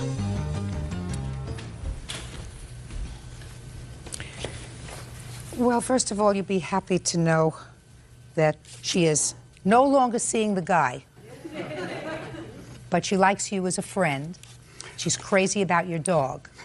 She paid half what you did for the membership. She paid $1,200. And she joined about a year and a half ago. So you have different amounts that you charge for different people. You charged him twice as much. Any reason for that, Ms. Coker? Ma'am, she joined a year and a half or 2 years ago. No. She did not join the day that Jim Micah joined. That's not what I'm saying to you, Ms. Coker. Don't play with me. Your advertising costs didn't double in 4 months. You say to me, when your costs go up, that goes up. That is correct. Mr. Mika, I'm not going to play with this case anymore. I think that she took advantage of you. I think that she took advantage of you financially. I think that she does have different amounts of money that she charges different people. I don't think that there is any set fee for her service. I think she charges what traffic will bear. In your case, traffic was $24.95. Some people it's $1,200, some people it's $600. She was certainly not honest with me when she said that everybody gets the same fee who signs up at the same time. I do not believe her. I also don't believe that she followed through with her contract. I think that the statement she made to you that in December that she had somebody that would be perfect, but she couldn't come up with her fee, was designed to have you say, if she didn't say it right up front, I will pay the fee if you have somebody that's perfect. I think that that's dishonest. I also think that she did furnish you with some ladies' names, one of whom at least you have a nice friendship with, because I understand, at least from her mother, that she's fond of you, and as I said, she's crazy about your dog. So you're not entitled to your entire refund back, but you don't want the service anymore, you're entitled to most of it back. Judgment for the plaintiff in the amount of $2,000. That's all. Parties are excused. You may step out. She figured I was blind and I was desperate and she could take me for a ride. I only wish that the handicapped, when they want us not to blame for them or not to discriminate them for being handicapped, don't turn it around and make it look like we're the bad person when they do have a handicap when we didn't cause them to be handicapped. I guess I showed her I wasn't quite as dumb as she thought I was. And now the next case. All parties in the matter of Brown versus Lipman, step forward, please. 44-year-old bar owner Thomas Brown is suing his ex-fiancée, 56-year-old pharmacist Leanne Lipman, for the return of a ring and for stolen property. Leanne claims Thomas was unfaithful. Mr. Brown, how long were you engaged to Miss Lipman? Just under 2 months. Your complaint alleges a couple of things. That she stole some things from your apartment on the night that you broke up with her, that she refused to return the engagement ring, and that she destroyed some of your property by spilling perfume all over your apartment. And Miss Lipman says, no, no, no, I did none of those things. So I was sort of interested in reading your complaint, sir. You were engaged to Miss Lipman for 2 months. That's correct. And prior to that, you had another girlfriend or another fiancée? Yes. And what was her name? Patty. And how long were you with Patty? 2 years. When did you break up with Patty? Probably July of 2002. And when did you meet Miss Lipman? August of 2002. And when did you become engaged to Miss Lipman? October 31st, 2002. And on what date did you break up with Miss Lipman? December 27th, 2002. And you went back to Patty? That's correct. When had you started to see Patty again? Approximately the last week of November. Did you tell Miss Lipman? No, I didn't. Now, what happened on December 27th, 2002, Mr. Brown? Well, on December 27th, I was with Patty, and Leanne was going to come and visit me. But Miss Lipman didn't know that you were with Patty, is that right? That's correct. When you say you were with Patty, that was around holiday time. That's correct. Had you spent Christmas with her? Yes. With Patty? Yes. Not with Miss Lipman? I spent Christmas morning with her. So that you were really leading kind of a double life? Yes, I was. I was trying to wait until after Christmas to break off with Leanne. I just did not want to ruin her holidays. Did you get her a present for Christmas? Yes, I did. What did you buy for her? I think it was a Green Bay Packer jersey, and she's a big Packer fan. And what did she buy for you? I believe she bought me a shirt and a sweater, which she ended up taking back. Now tell me what happened on December 27th. Miss Lipman was coming to visit, and you were with Patty. And I informed Leanne that I had started seeing Patty again, and she was in her car on the way to my place, and she went absolutely ballistic. I mean, she started screaming, going absolutely berserk. So I told Patty, I said that we should probably leave my place, and I decided to leave my place open, knowing Leanne was over 2 hours from home and probably would need some place to stay and probably would not be in shape to drive. So I left my place open, and that's when she decided to do all the damage. Real cases, real people. Judge Judy. Thomas Brown is suing his ex-fiancée, Leanne Lipman, for the return of a ring and for stolen property. Leanne claims Thomas was unfaithful. What time did you arrive there, Miss Lipman? Approximately 9 o'clock. I've got my cell phone bills to show when I was talking So to you him. got there about 9 o'clock. Uh-huh. And the door was open. Mm-hmm. But it always was. He never I understand left. the door was open. And when did you return to your apartment, Mr. Brown? Saturday morning. What time? Approximately 8 o'clock.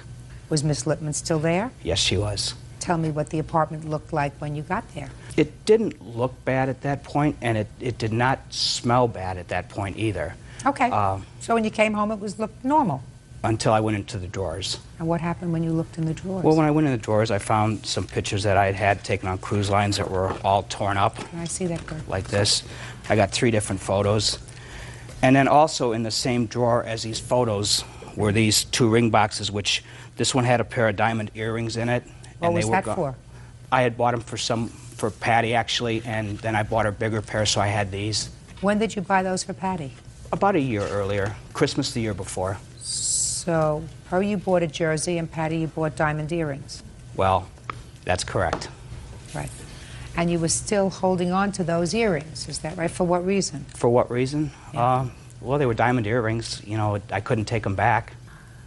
Okay.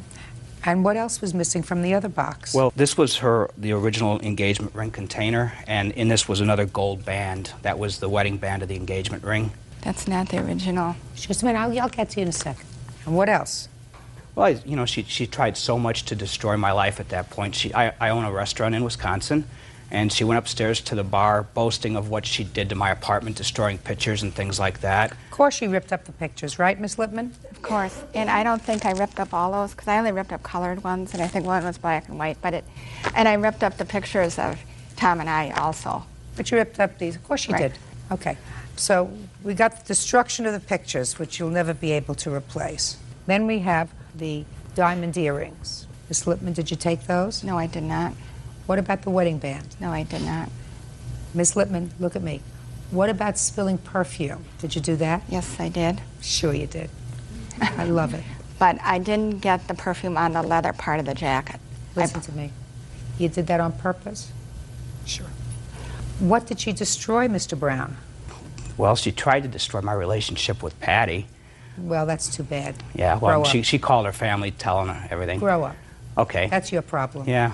And, well, she...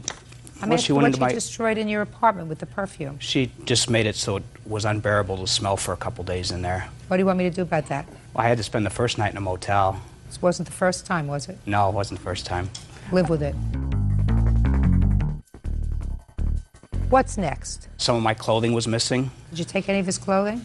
The only thing I can figure out, I do have a Neil Diamond sweatshirt that I always wore when I was there, and I did find it in my laundry later. He wants his Neil Diamond sweatshirt back. Give it to him. What else do you want? I want the ring back, the engagement ring.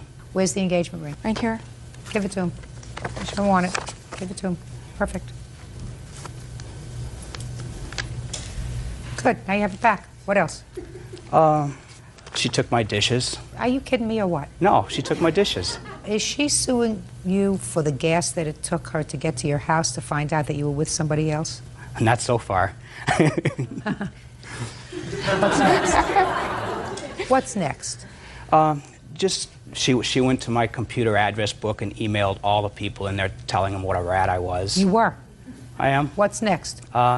That's pretty much it outside. Good, you got your ring back. Bye. Okay. Parties are excused. You may step out.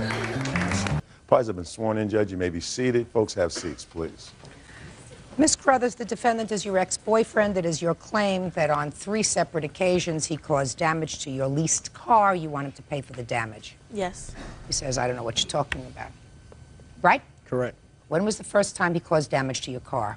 It was about the first week of July. We were living in our apartment. July of last year? Yes. We were arguing, and he left with my keys so that I couldn't go anywhere. It was like Friday night. And I had an extra set of keys, so I left. I went to the house that he was at. And an extra set of keys to your car? Yeah, he took the set of keys to my car and the house key, the apartment key. And so I went over there, and he got mad, and he went into his car, and him and his friends had left, and they were driving around the town, so I was following him because I needed my keys to get back into the apartment. And I followed him. We went to a car lot, parking lot, and he got out and kicked the side of my car because I was following him. He was mad. And so I went back to the house. I tried to get out of my door, and I couldn't get out of the door. And I seen that he kicked the side of my car, and then he kicked the front. There's like a hairline crack on the front of the hood. Right. And then you all made up? Well, because we were living together. And you made up? Yeah. And you continued to live together? Yeah, because we had an apartment lease. It's not because you had an apartment lease. You made up? Yeah. And then when was the next time he caused damage to your car? We were at our apartment, and I came home from work, and he was leaving, and I was mad because he was leaving because our daughter was there. And I yelled at him down the balcony, and he got mad, and he took his car and ran right into my car. Say what you on yelled purpose. Shh. So he ran into your car. What kind of damage did he cause that time? I have pictures if you'd like to see them. Let's see damage number 2 first. That's when he backed his car up and ran into it on purpose.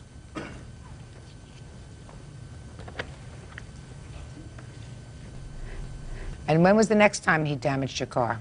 There's a place called McKinley where everybody hangs out. Date? It was about the 3rd week of July. It all happened in July. It all happened in July. You were all still living together. So after he backed into your car, you continued to live together? Yeah, because I couldn't get a lease. I still had to pay for an Don't tell me. You apartment. continued to lease. You continued to live together. You made up. You came home, you had a fight, but you made up. Yeah, and then Yes. he left. All right, and then we have another one in July. What happened the last week in July? I couldn't find him that night, so I knew where he was at this popular place, and so I went up there, and he threw a 40 at my car of beer. He threw what? A 40 of beer. 40 ounce beer. Yeah. He was probably drunk on all these times he ran into my car. And what happened as a result of that? We had an argument, and I left and went back to the apartment. When did you finally separate from this gentleman? Last November, I moved back with my parents. You stayed with him August and September and October, and November you left. Yeah. So, did you have the car fixed yet? Not yet, because I don't have the money. He was supposed to be giving me money each week. Let me see the rest of the damage to the car. And I have an estimate, too.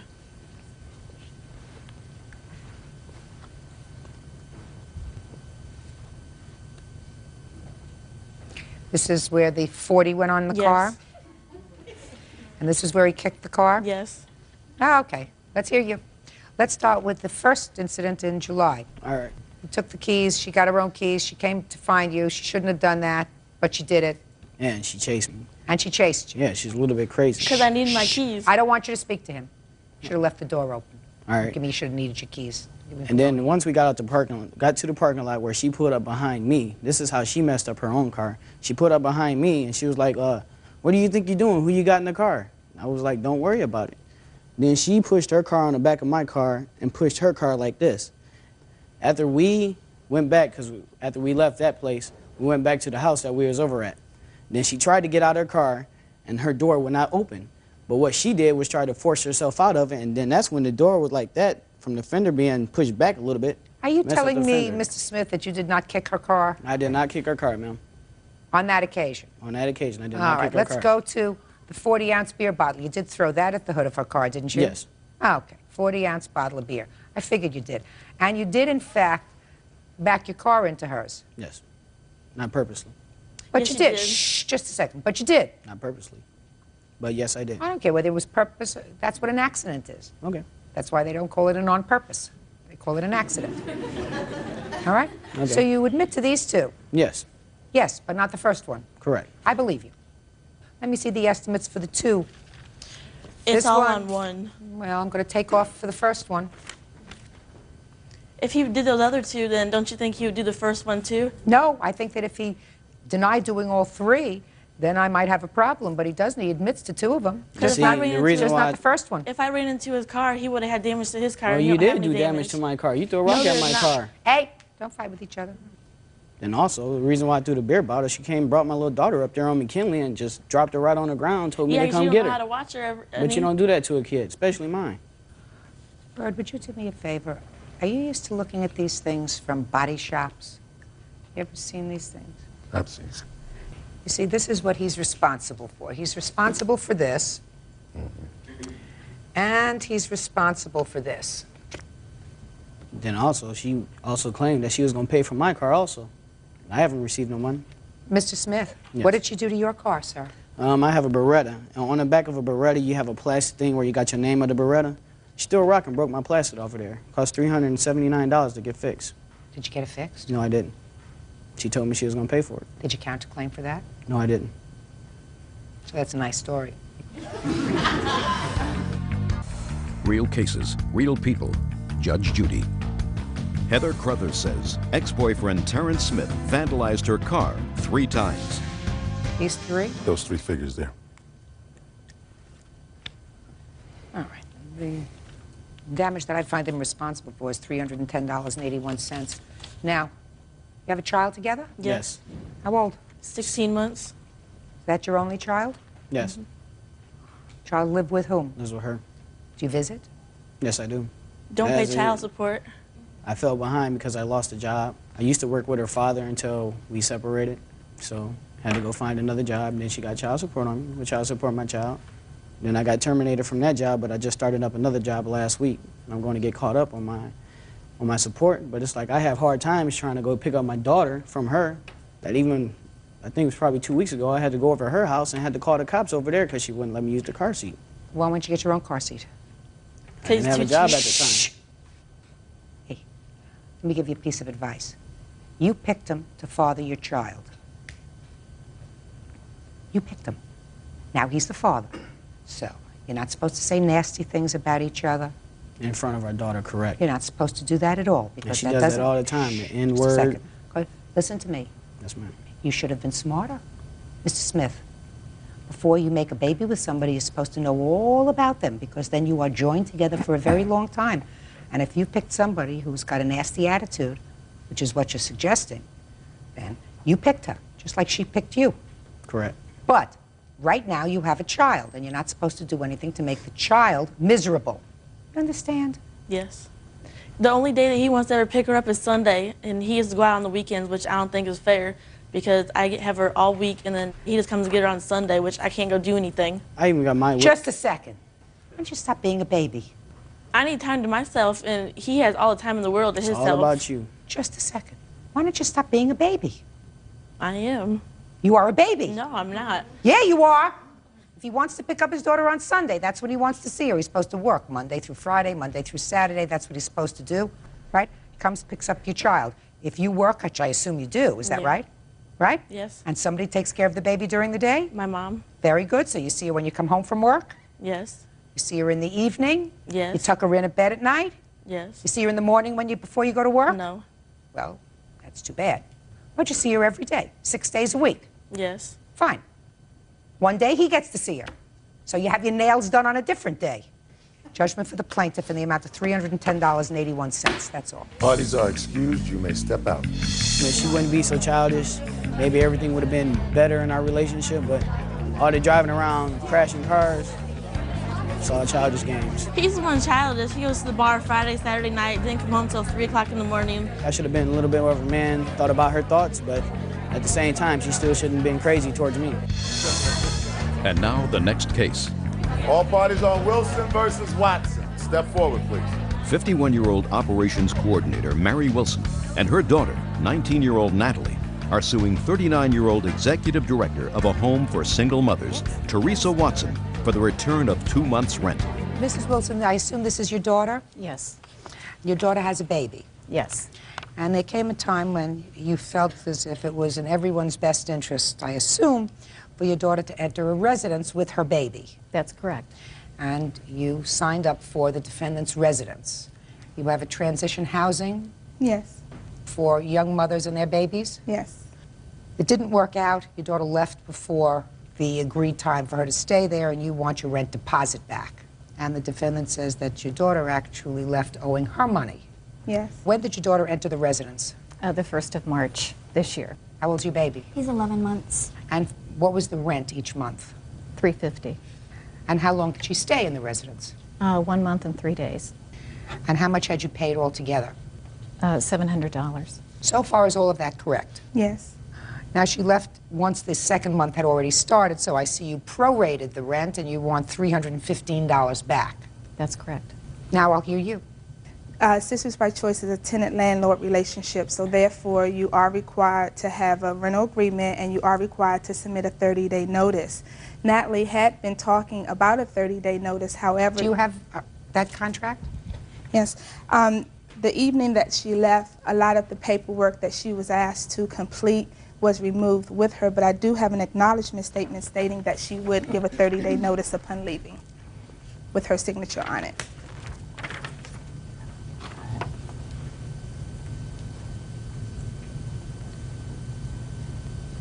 Okay, would you take a look at this?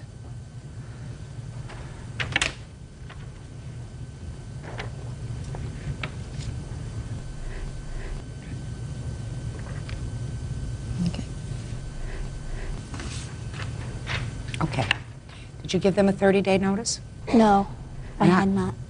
The night I left, they had thrown papers regarding rules and stuff and at 11 o'clock at night. And so when I had gone over the papers, I refused to sign only because I wanted my dad to look at them before I signed anything. My dad is an attorney and I wanted to make sure that they were appropriate rules. And so when I refused to sign them, I had been told that I had an hour to get out because I refused to sign papers. Who told you that? I'm not sure if he's the coordinator or the director. They want you to just sign off on some rules. Right. Had you looked at the rules? Yes, I had seen them. What rules were particularly problematic to you? Something about like 5 o'clock in the morning, you would have to do Bible study and stuff. And I just was like, well, that's kind of funny because when you have kids and you need that You time. have Bible study 5 o'clock in the morning? No. 5 o'clock in the morning. Do you have Bible study at all? We have morning devotions that start at 7:30. However, all of the house rules she signed when she first entered the program. Can I see them, please? Yes. And it states that we are a Christian-based organization, and part of our policy is to have Bible study and attend Sunday service. The rules that she's referring to about not willing to sign was actually a warning because she broke curfew that night, and she was already at a probation period. And she needed to sign stating that she would not break further curfew, What kind and of she curfew refused. what kind of curfew did she break? As she said, she came in at 11 o'clock at night, Where and was the her rules baby? are 10 o'clock. Where was her baby? With her. What were you doing out at 11 o'clock at night with your baby? I don't ever remember even. Try to remember. What were you doing out at 11 o'clock at night with your baby? Where were you? I was currently with a friend, and I don't remember this ever occurring about What do you mean you were currently with a friend?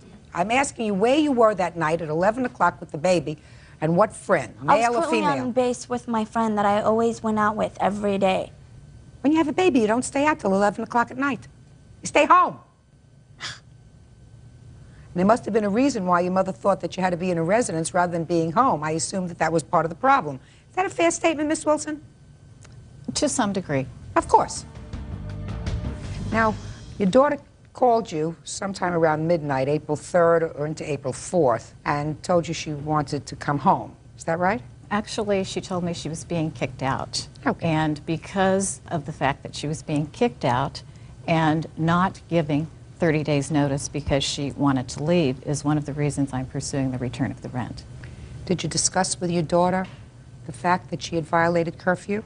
This is information that is new to me right now. Well, why did you think she was being kicked out? I was told that there were rules that she was supposed to sign, that she wanted her dad to look at them first. And Well, then that she gave you a big story because she's already signed all the rules, you see? These are all the rules right here. She signed off on each and every rule.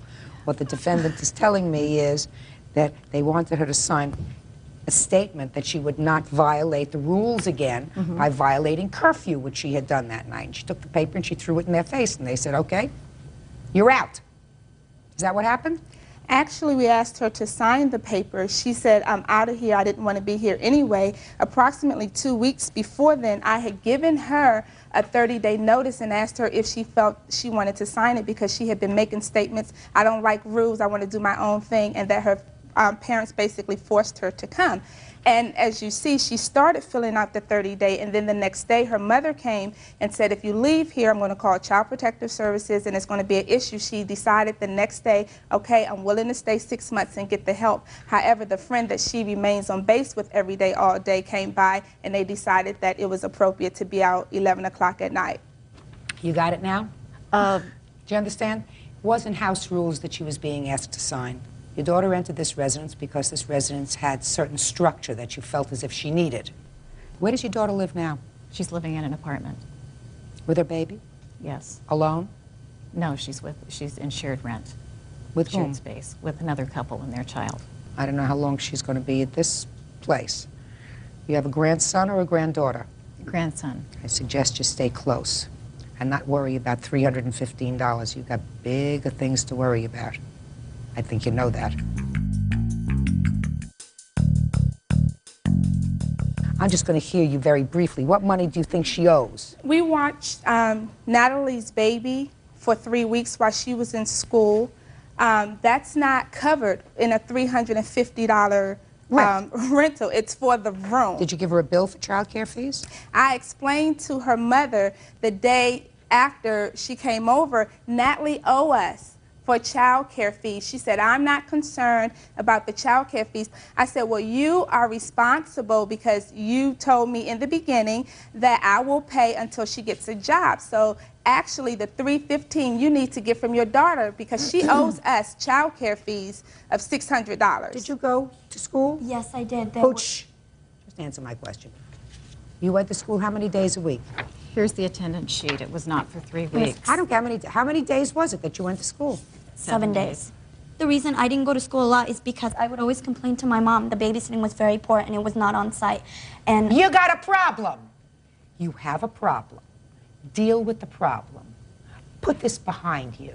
Stop worrying about your $300. Your case is dismissed. Parties are excused. You may number 192 on the calendar in the matter of White versus Vargas. Parties have been sworn in, Judge. You may be seated. Ladies, have seats. Mr. White, according to your complaint, sir, the defendant is a neighbor of yours. Yes.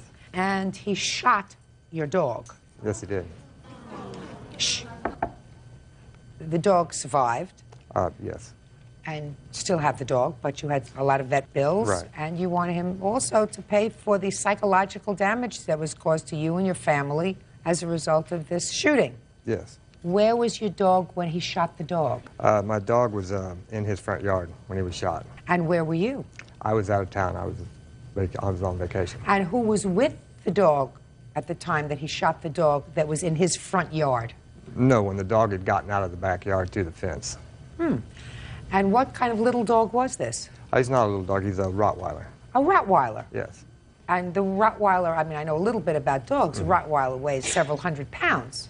Yes. Right? Right, 100, yes. Well, what was your dog doing in his front yard? I'm not sure what he was doing, but he was just cutting through, I believe, heading back down the street like he does occasionally. That's outrageous, sir. What is your 100-and-some-odd-pound dog doing out unattended by a member of your family who's able to control the dog? What if somebody's afraid of dogs? Well, the dog, it's kind of hard and difficult to keep the dog in the yard sometimes, but when the dog does get out. Never! It's never too hard to keep a big dog in your own property, in the house, in the yard, fenced in, tied up, or at all times under your control. I read this and it sounded to me as if you're the victim. You're not the victim. Your dog is the victim of your negligence. Is this your wife? No, it's my neighbor. Who else lives in your home? No one. Just you? Yes. When you went out that day, where did you leave your dog? In the house. Well, then how'd the dog get out of the house? Well, I had a carpenter there working on the house who had gone out to get some wood. The dog had come outside to go to the bathroom. He'd carried the wood back into the house and then heard the shots. This is what your carpenter is telling you. Yes, this is what But your dog's gotten out before. Yes, he has. Right. Well, that's what I gathered. And you're here as a neighbor to tell me it's a sweet, loving, friendly dog that you're not afraid of. Is that right? Correct. I don't care. Some little 5-year-old might be afraid of a 150-pound Rottweiler that comes walking up to them, even if it's the friendliest dog in town. So, that being the case, let me get to Mr. Vargas over here. Mr. Vargas, I gather that initially you denied that you shot the dog, but then you said to him, yeah, I shot your dog. Your dog was in my front yard, and my child was out there. Was your child outside? Yes, she was. How old is your child? She's 13. This your child? Yes. You have a picture of the dog? Yes, I do. Sure, let me see it.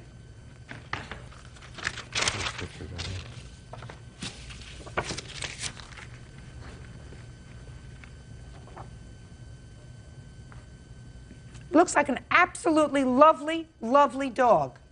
For you to keep in your house, under your control, not to think it's just such a wonderful dog, everybody's going to love it. Well, I don't feel it that way. I know the dog looks like it could be, very dangerous, but he's not by any means. As a matter of fact, my neighbors all know the dog very well because, like I said, the dog's kind of he's been raised around humans. He's never been with other dogs. He thinks he's human himself. Everybody comes over, he meets him at the front door to be petted. He's a loving dog. All the neighbors love him, of course. Like I said, he's never had any incident before where he's caused any damage to anyone or even threatened anyone. Listen, Mr. White, this dog is doing what this dog has been trained to do, which is he's a block dog.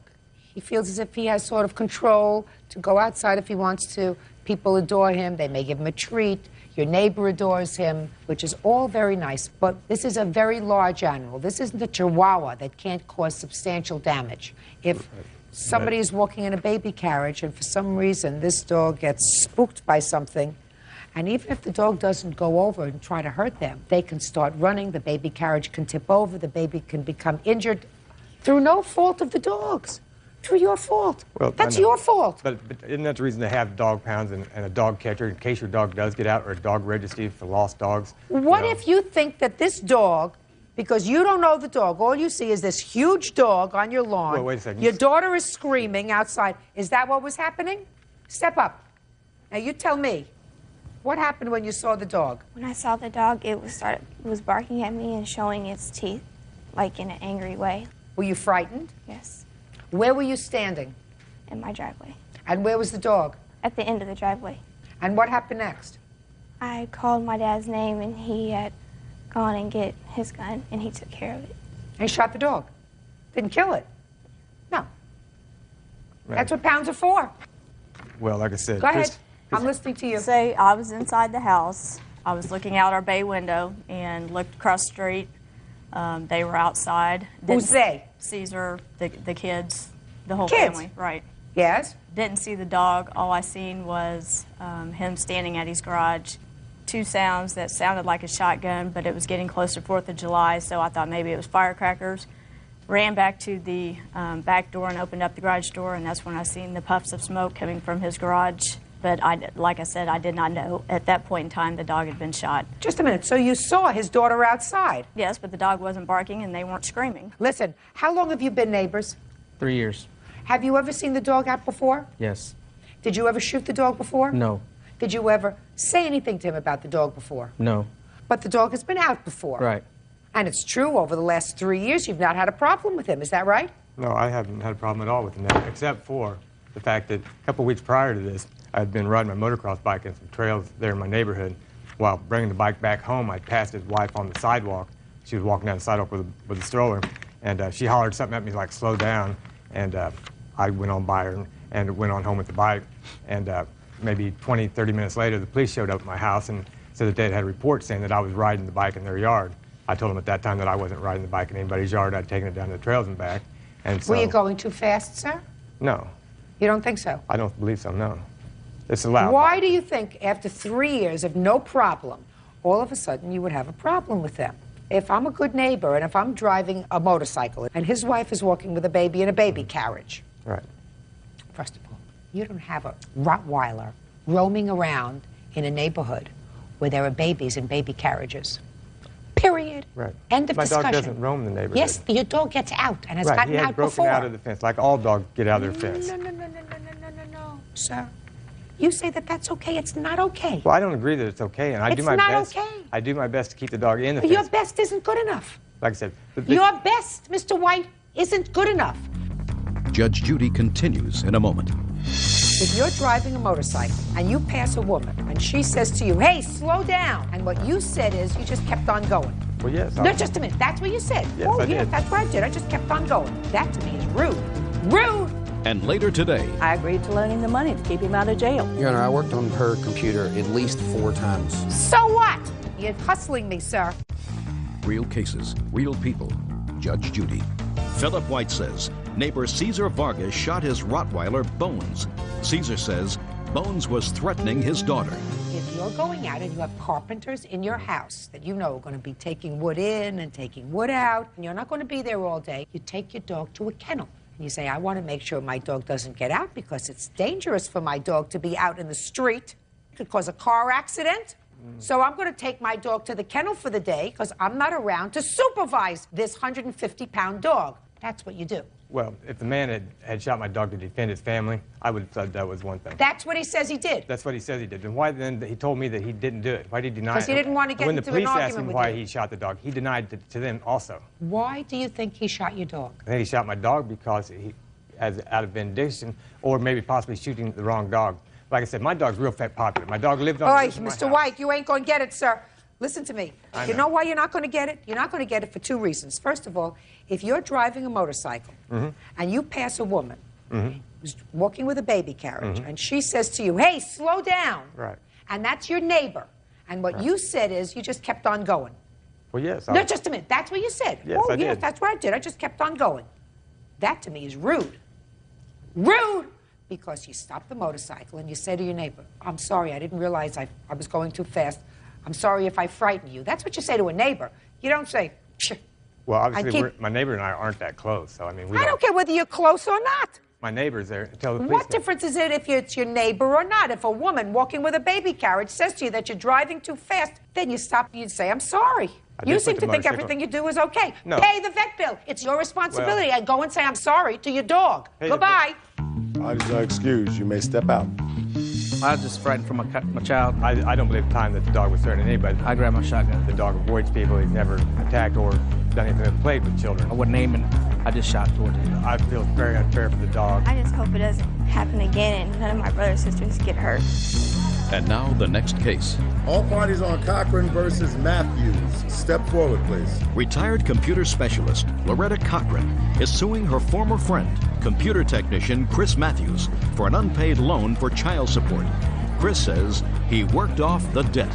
Ms. Cochran, you claim a loan to the defendant in the amount of $5,000. You claim that you have given him certain credits. He owes you slightly less than $5,000 on the loan. Mr. Matthews says that you had an agreement, and the agreement was that it was a barter arrangement, that you gave him $5,000, and he agreed to do some work for you and half of the civilized world in exchange for the money that he needed to pay back child support. Is that right, sir? Yes, ma'am. How do you know him?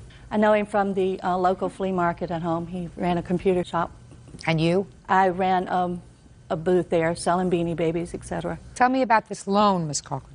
Well, Chris needed to pay us back child support. How did you find that out? Well, he was talking about it at his shop where other people were. He was working on my personal computer, and he was talking about how he needed to raise the money to get to pay his child support. And I agreed to loan him the money to keep him out of jail. When you say you agreed to loan him the money, either he asked you for the money or you volunteered. No, he asked for the money. What did he say? That's what I want to know. Oh, gee. He wanted some help on paying the back child support. What prompted you to give him such a large sum of money? Well, he really promised to pay it back within... Tell me what he said, Ms. He Cochran. said that he was getting a $4,000 income tax refund and that he would be able to pay me back within 90 days. So I thought for a short time, yes, I can do this. He was probably concerned that he was going to go to jail unless he paid. Yes. Did he say that to you? Oh, yes. Well, I want you to tell me what he said, Ms. Cochran. Well, he said he was going to have to go to jail if he didn't raise the money by February the 6th. He had to go to court. And so we went to the bank on January the 27th, I think, and got the money and gave him a cashier's check so he could pay the bill. So he said that he would pay you back when he got his income tax refund, which would have been $4,000, and then make up the rest. Yes. Did he pay you anything? He paid me nothing. When did you first ask him for the money? After he went to court and, you know, had some time had passed by, and I said, let's talk about this. And he would tell me to come over to the flea market, come over to the shop. He would have some money. I'd go over. He wouldn't have any money. Weeks and months went by. He moved his business and went into business with some other guys. And he paid everybody else, but he won't pay me. All right, Mr. Matthews, now I'll hear you, sir. Yes, ma'am. I don't dispute the fact that I borrowed the money from her. We had made an agreement that I would pay the money back, and then business had dropped, and I came back to her and I said, I don't have the money. I don't know when I'll have it. I'll pay you. She made the agreement that I could work it off on working on her computers, friends' computers. Tell me about that, And Mr. I guess Matthews. they would reimburse her that way. Tell me about that, sir. Tell me about this new agreement. When was it? Where were you when you made this It was about new... March, and it was at her home, What were you doing at her home? working on her computer. Okay. Go ahead. And she had said, hey, you know, you could do this kind of work. We can knock it off the bill, you know, until you can get straight and whatnot. Yeah, for a couple of hundred. Go ahead. And I kept doing this work and... Doing what work? On the computers. Well, how many computers I did you worked work on her computer twice at the shop, twice at her home. I worked on her lawn keeper's computer. I just worked on another friend of hers' computer. I repeatedly worked on everything. No, not repeatedly. You worked on her computer. Yes, ma'am. Okay. And she's giving you certain credit for working on her computer because she says in her complaint, I even credited him $164 because he did some work on my computer. Your Honor, I worked on her computer at least 4 times. So what? She kept you out of jail. How much do you think you'd be charged in interest on a $5,000 loan? I wouldn't know. You wouldn't know. You're No, not ma'am. very good in math, just on computers? Just, I don't know what the interest rate you're speaking of. Any speaking interest 9%, rate, sir. 15%, 20%? Let's try 10%. Okay. 10% would be right at $500. So forget about her computer that you worked on. How many friends' computers did you work on under this arrangement that you claim you had with her? 2. And who were those people? One was her lawn keeper and one was a personal friend of hers. And you accepted no money from these people? From one of them I did. 2 of them. How much? Just a second. Which one did you accept money from? The last one that I worked on it 8 hours and I only charged her for 4 hours of labor. So what? So forget about that one. You're hustling me, sir. Now, was that the lawn keeper or was that a friend? That was the friend. When did you work on the lawn keeper's computer? Sometime in March. And how many hours did you spend on that? On the lawn keeper, 6 hours. And tell me about the conversation that you had with the plaintiff with regard to her benefiting from your working on her lawn keeper's computer. She said that she would then take it out and trade with her lawn keeper as far as taking care of her lawn. Does that sound familiar to you? No, I paid for the computer. I paid cash. What do you mean you paid cash for the computer? When he fixed this computer for a friend of mine. We're talking about the lawn No, keeper. ma'am. Well, the lawn keeper is a friend. What difference does it make? It's not $5,000 we're talking about here, Mr. Matthews. You have an obligation. Your obligation is to pay child support. How many children do you have that's covered by this child support order? 1. And what's your child support order? It's $560 a month. So in order for you to have amassed $5,000 worth of arrears, you didn't pay for a long time. Yes, ma'am. So you shun that responsibility. This lady, a total stranger to you, says, I will loan you the money because you asked her for it. That's what you just told me. You just told me that you borrowed the money from her.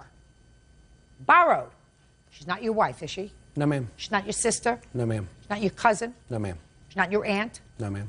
She's not your best friend? No, ma'am. So she's a stranger to you. Stranger. She took care of your responsibility for Yes, your child to pay child support. Then you tell her, I don't have any money. Sorry, I thought I'd have money. I don't have money. That's what you told the mother of your child, too. I'm sorry. What do you want me to shoot me? I don't have money. Collect cans. Your Honor, everything Now listen to me. Collect cans. Go out, collect cans, 5 cents a piece, collect bottles, put them in, then you have money. Listen to me, sir. She's not supposed to pay your child support. You're supposed to pay your child support. Yes, ma'am. Good. So she took the money out of the bank, which cost her interest. According to my calculations, you owe her at least $5,000 because that's how much she lost in interest. You want to say anything else to me, Mr. Matthews? And are you sure you want to say something else to me? Yes, ma'am. I'm going to hear you, sir. We made this agreement on several occasions that I would do this work for her. But you didn't. I've calculated work that I have done for her on 4 different occasions, and I only got $160 worth of credit off of the bill. So what? She kept you out of jail. How long were you going to go to jail for, Mr. Matthews? 12 months. You figure that maybe your life is worth $100 a month? Not to some people, maybe, but to you. Is it worth $100 a month? Yes, ma'am. $1,200? She kept you out of jail for 12 months. $1,200. Did you do more than $1,200 worth of work on her computer? Between friends and... Her computer. No, ma'am. Judgment for the plaintiff in the amount of $5,000. That's all. Parties are excused. You may, number 434 on the calendar in the matter of Ayala versus Bianchi. Parties have been sworn in, Judge. You may be seated. How old are you, Miss Ayala? I just turned 21. And you? 19. And you have a baby? Yes, ma'am. How old is your child? 2.5. So you had this child when you were 17? I was 16, turning 17. And the father of his child is one Joey? Yes, ma'am. And you had a boyfriend whose name just happens to be Joey? Yes. One and the same? Yeah. Where is Joey today? He's not present. Of course not. Miss Ayala, you claim that Miss Bianchi, in a little bit of a hissy fit, damaged your car by kicking it. Yeah. Miss Bianchi says while you had a fight, she may have hit you, but she certainly didn't kick your car. No, ma'am. Is that right? Yes, ma'am.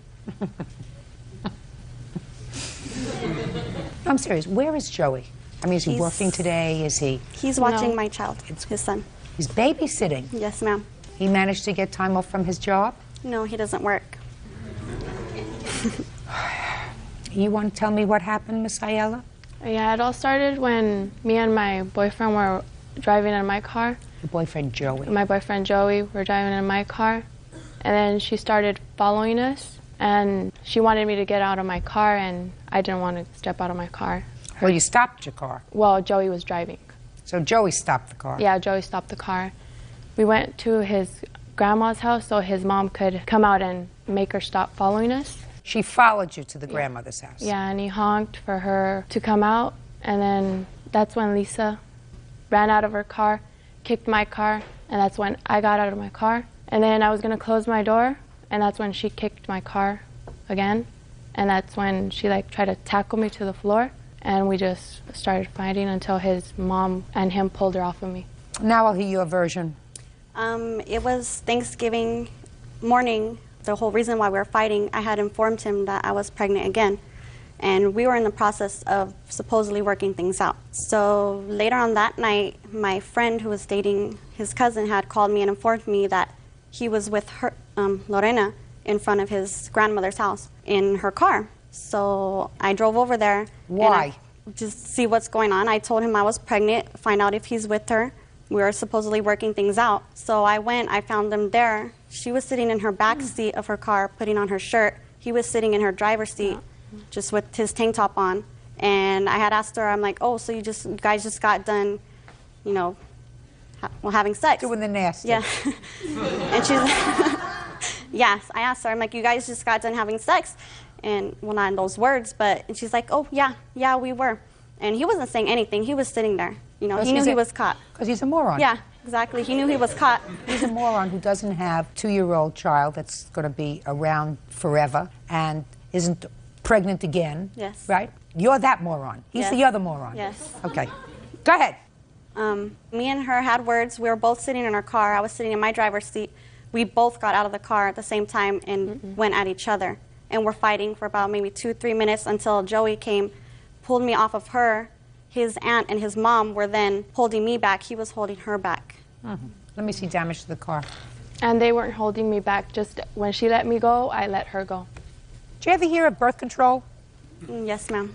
Well, why don't you use it? Oh, I am now. Very good. So you're making $35,000 a year. You have your own apartment. You have your own car. You have your baby taken care of. Your child is in school. You have a good job. You got your GED. You finished your education. What's the matter? And you're married. And you're yeah. Oh, please. That would be terrific. That would be frosting on the cake.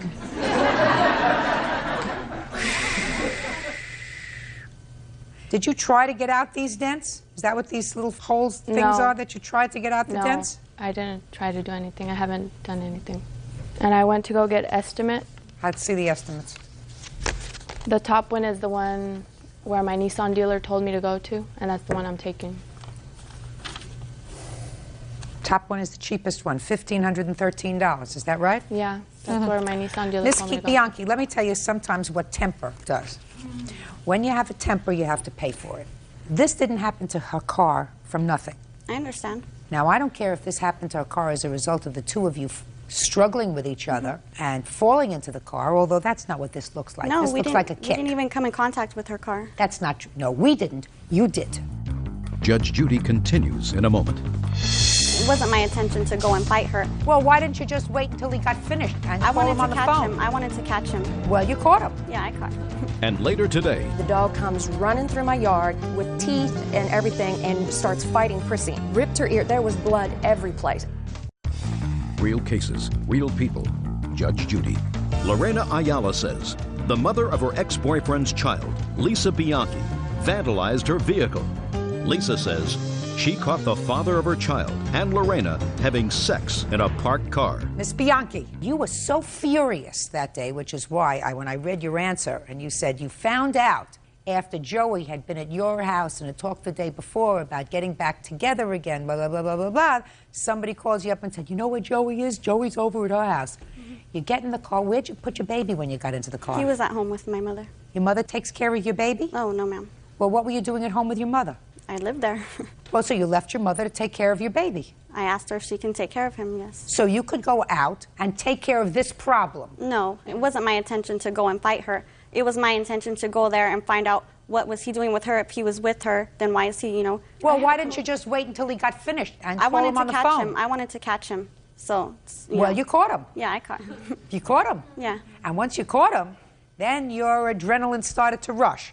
That you have to pay for, Miss Bianchi. Are you expecting this other baby? No, ma'am.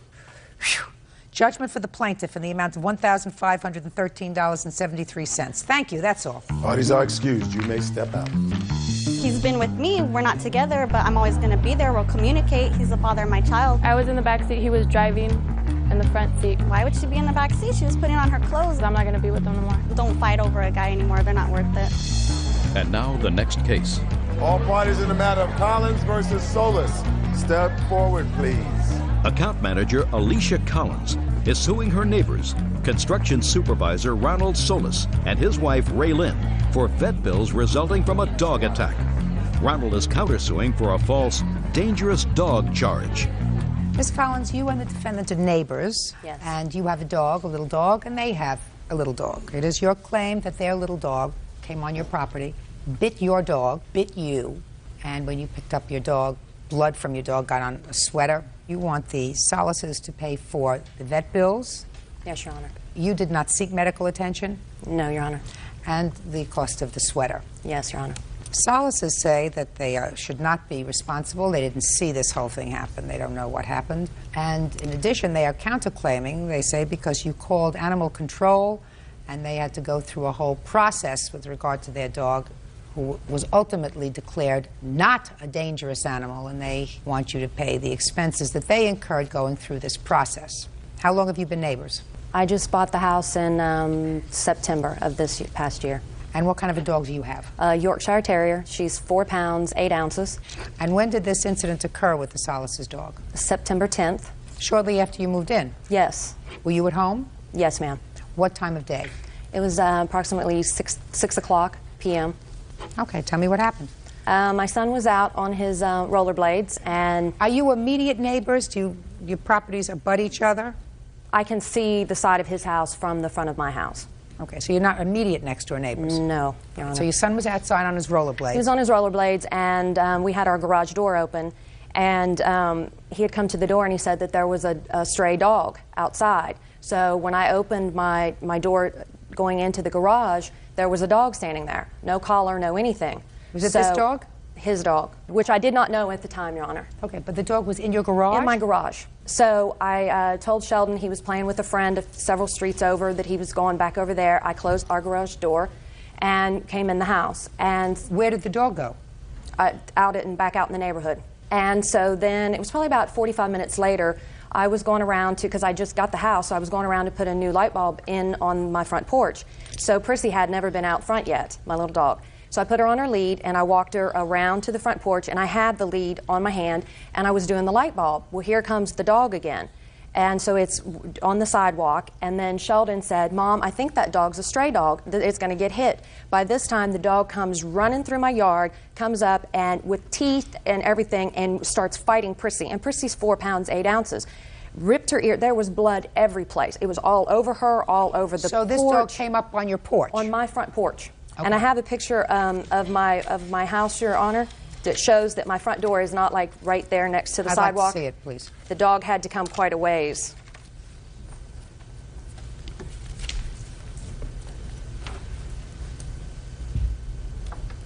Okay. So Prissy had to, she was bleeding profusely. Then I couldn't get it to stop, and it had torn. The tooth of the dog had torn her ear and had nipped my hand, because when the dog started attacking, my dog was on her lead. I immediately just, yanked her up. I yanked her by her lead. She's hanging. I've got her in my arms, and their dog kept jumping on me to get at Prissy, and ended up having its 2 teeth into my hand.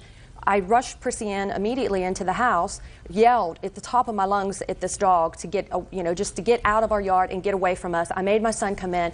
I ended up taking Prissy to the emergency animal clinic around the corner from our house, and they put her in emergency surgery. She stayed overnight. She ended up getting 3 stitches in her ear, which will never heal again because it was at the end of it, and it broke a blood vessel. That's where all the blood had come from that was everywhere. So, what were the vet bills? The night of the surgery was $397.28, and then for her follow-up, it was $28.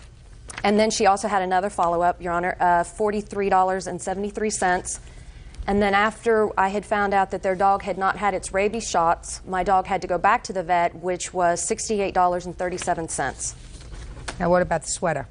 And I also have the receipt for the sweater. It was a black silk sweater set that I had it was the second time I'd ever worn it. And of course, it was ruined. And I just wanted my dog taken care of, the main thing. Just give me the cost of this. That's what we're here for. Give me the cost of the sweater set. The sweater was $85.52. $622.90. Is that right, Bert? That's right. Good. This thing broke. I think it needs a new battery. Oh, see, I just fixed it. Now I'll hear you. First of all, September 10th? Yes, ma'am. 6 p.m. Yes, ma'am. It was later than that. My wife called. I was going home from work, and she said, Were you at home? Pardon me? Were you at home? No, ma'am. My wife was. I was. Good. So I don't want to hear from you yet. She did not come to our house till the 12th. I don't care what she came to your house. Were you at home on September 10th at 6 o'clock? Yes. Where was your dog? I thought she was in the backyard. But she wasn't? I don't remember. Was she chained in the backyard? Is there a fence? There is a fence, yes. Has she gotten out of the fence? She's a Once digger. before, yes. Because Jack Russells are diggers. Yes, ma'am. So they make holes under the fence and scoot out. Yes, ma'am. I know a little bit about Jack Russells. Bought a house from somebody who raised Jack Russells. Spent a lot of time filling in the holes that they made. That's what Jack Russells do. They dig holes. Yes. So your dog's gotten out before. Yes, ma'am. Well, you got out again. So you tell me why you believe that you are not responsible for all of these bills that the plaintiff had. Well, we're not even talking about the pain and suffering she had because she was bitten by your dog or the emotional distress. We're not talking about that. I think that she would have been satisfied just taking care of the dog's medical bills. Yes, Your Honor. So why don't you tell me why you think that you're not responsible? Well, when she first came to our house, she immediately stated that she was, if we did not take care of it, that she was going to sue us and have our dog picked up. And I asked her, she'd have to talk to my husband because she was very irate and I didn't want to deal with her, so I told her she had to come home back when my husband was home. Why? Aren't you a big girl? Can't you take care of this business yourself? What do you have to deal with him for? She came to you. She's a woman. You're a woman. She got bit. Her dog got bit. She had vet bills. What did you have to talk to your husband for? What is he? He's got a bigger brain than you do? No. I don't think he does. No. You don't, do you, sir? You're not smarter than your wife, are you? In some instances, I think I am. Really? Really? Just that answer suggests to me that that's not true. So why don't you tell me, Mr. Salas, why you think you're not responsible for these vet bills? Because today is the first day she's seen our dog. She's not seen our dog before the alleged incident, nor since. Her proof is that she said that she talked to people, children that ride with her son on the school bus, and they said, yeah, there's a little white dog that lives at our house. And that's how she's going on the basis that it was our dog that attacked her dog. Excuse me, Your Honor. I have his statement that we had to go to dangerous dog hearing before I could do in small claims. The statement that he submitted to the court September 30th, 2002, they went to each one of the neighbors, which, you know, it's like welcome to the neighborhood to me, and explained and told what happened. He states on here that neighbors puts their address that says that they saw his dog running from my yard after they heard the confrontation. So he's suing me for hearsay, but he also said it. And when we went to dangerous dog... You want to respond to that? Yes, ma'am. I'll hear you. I did say that after we asked her to get witnesses. Just a second. So you went to neighbors, and the neighbors said that they saw your dog leaving her house. Yes, ma'am. Okay, fine. May I finish? Uh-huh. The neighbor said that her son was playing with my dog and coaxed my dog into going to their yard. How could he coax your dog to go into their yard if your dog was behind your fence? I'm going by what the neighbor said, I guess, because he was playing. How my dog got out, I don't know. He may have gotten the dog out. I don't know. Mr. Salas, I've just made up my mind. We're going to let your wife finish talking. Your dog bit her. Your dog bit her dog. Your dog got out from the backyard. Your dog has gotten out of the backyard before. You are responsible for keeping your dog penned in. If your dog digs holes in order to get out of your fenced backyard, then you have to keep your dog in the house. Or you have to keep your dog tethered on a wide enough lead so that your dog has the run of the backyard but can't leave. Do you understand? Yes, ma'am. That's it. End of discussion. You're responsible for all of these bills. So we've made an interesting case out of your case. However, he has a counterclaim, which is equally as ridiculous, which I'm sure your wife would never have filed. Because, Mr. Salas, you want her to pay for all of the expenses that you incurred when she reported your dog as a dangerous dog, and you had to go to hearings, and you had to get muzzle for your dog, and you had to get restraints in your house, all of those things, right? Yes, ma'am. Right? Well, that's what you're supposed to do. We had the restraints already. Then what do you think that she ought to pay for? All the inconvenience we've incurred because You should be inconvenienced. What about my inconvenience? You should be inconvenienced. A lot. Your dog had a history of getting out of your fenced backyard, according to your wife, who knows how to tell the truth.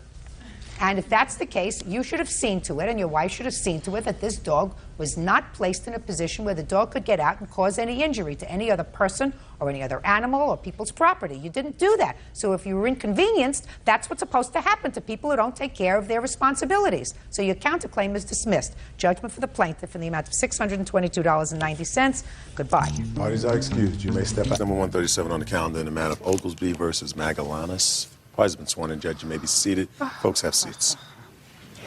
Miss Oglesby, according to the complaint that I've read, On April 21st, you went to your ex-boyfriend's house. You and your ex-boyfriend have a child together.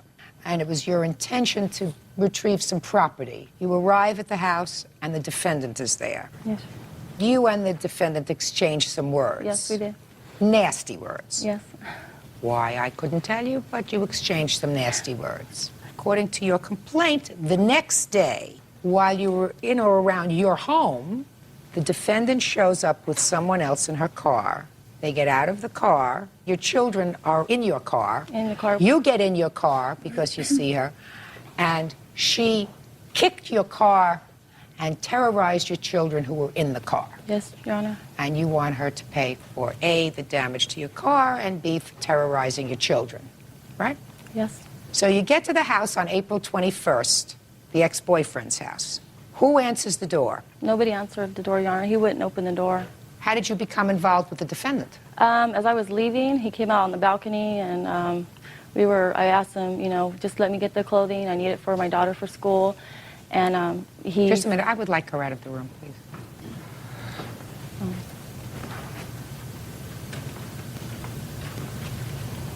Go ahead. Okay. He came out on the balcony, and he says, get out of here. You left me for another guy, this and that. And at that time, she came out on the balcony, and I exchanged words with her. Well, what were the words you exchanged with her? I just asked her, like, you know, who are you, and things like that. Really was none of my business, but I just asked her. And she didn't say... But it wasn't nice. You didn't say, who are you? No. What is your name? No, no. So you were annoyed and nasty and screaming at your ex-boyfriend and screaming at her. And then you left. Yes, ma'am. What happened the next day? The next day I was coming home from a fair in our city, Orange Blossom Festival, and I had my friend with me, and my brother was with me that day. And we had 2 kids in the car, and then we stopped at my cousin's, and we picked up my 2 daughters. And on my way home, I witnessed her nephew driving down my street. I was leaving the gates, and I saw him coming into the gates of the apartments, and he was looking at me like, you know, what are you doing here? And I was kind of wondering... Okay, so nephew. So you see the nephew driving down the street. Mm-hmm. And? And so I turned my car around because I was going to go to my cousin's house because I didn't know what he was doing on my street. I was kind of a little bit worried. So as I was stopped my car, I got out of my car and I was standing there because he was going to turn around. I thought he wanted to talk to me or something, so I got out of my car. Your Honor, if I can Just a minute. I thought you said you were driving to your cousin's house because you didn't know what was going on. He was looking at you funny, so what did you get out of your car for? I got out of my car because I wanted to clear up what happened with me and her the day before on the balcony. I didn't want any trouble. Go ahead. So he didn't turn around at the first street. He went to my street, honked the horn, and the defendant came out of my street with her 2 friends in her truck. And I got back in my car because I saw her coming, and my 9-year-old daughter was screaming, bloody murder. My 6-year-old daughter was crying, and they were screaming. She's all, no, Mom, no, Mom. And what were they screaming for? So far, nothing's happened. Because that guy, she didn't know what he was doing on my street. And I told my friend, I think that...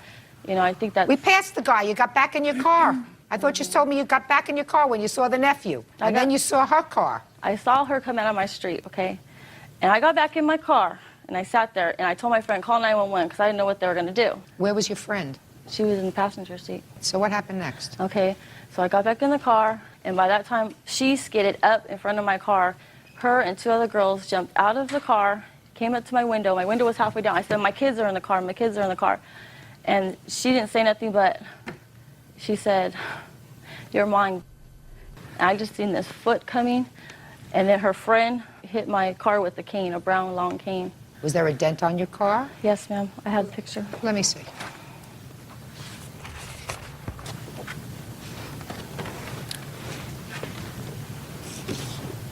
Uh-huh. Got it. Okay. Estimate. This is from my insurance company, and this is from the body shop.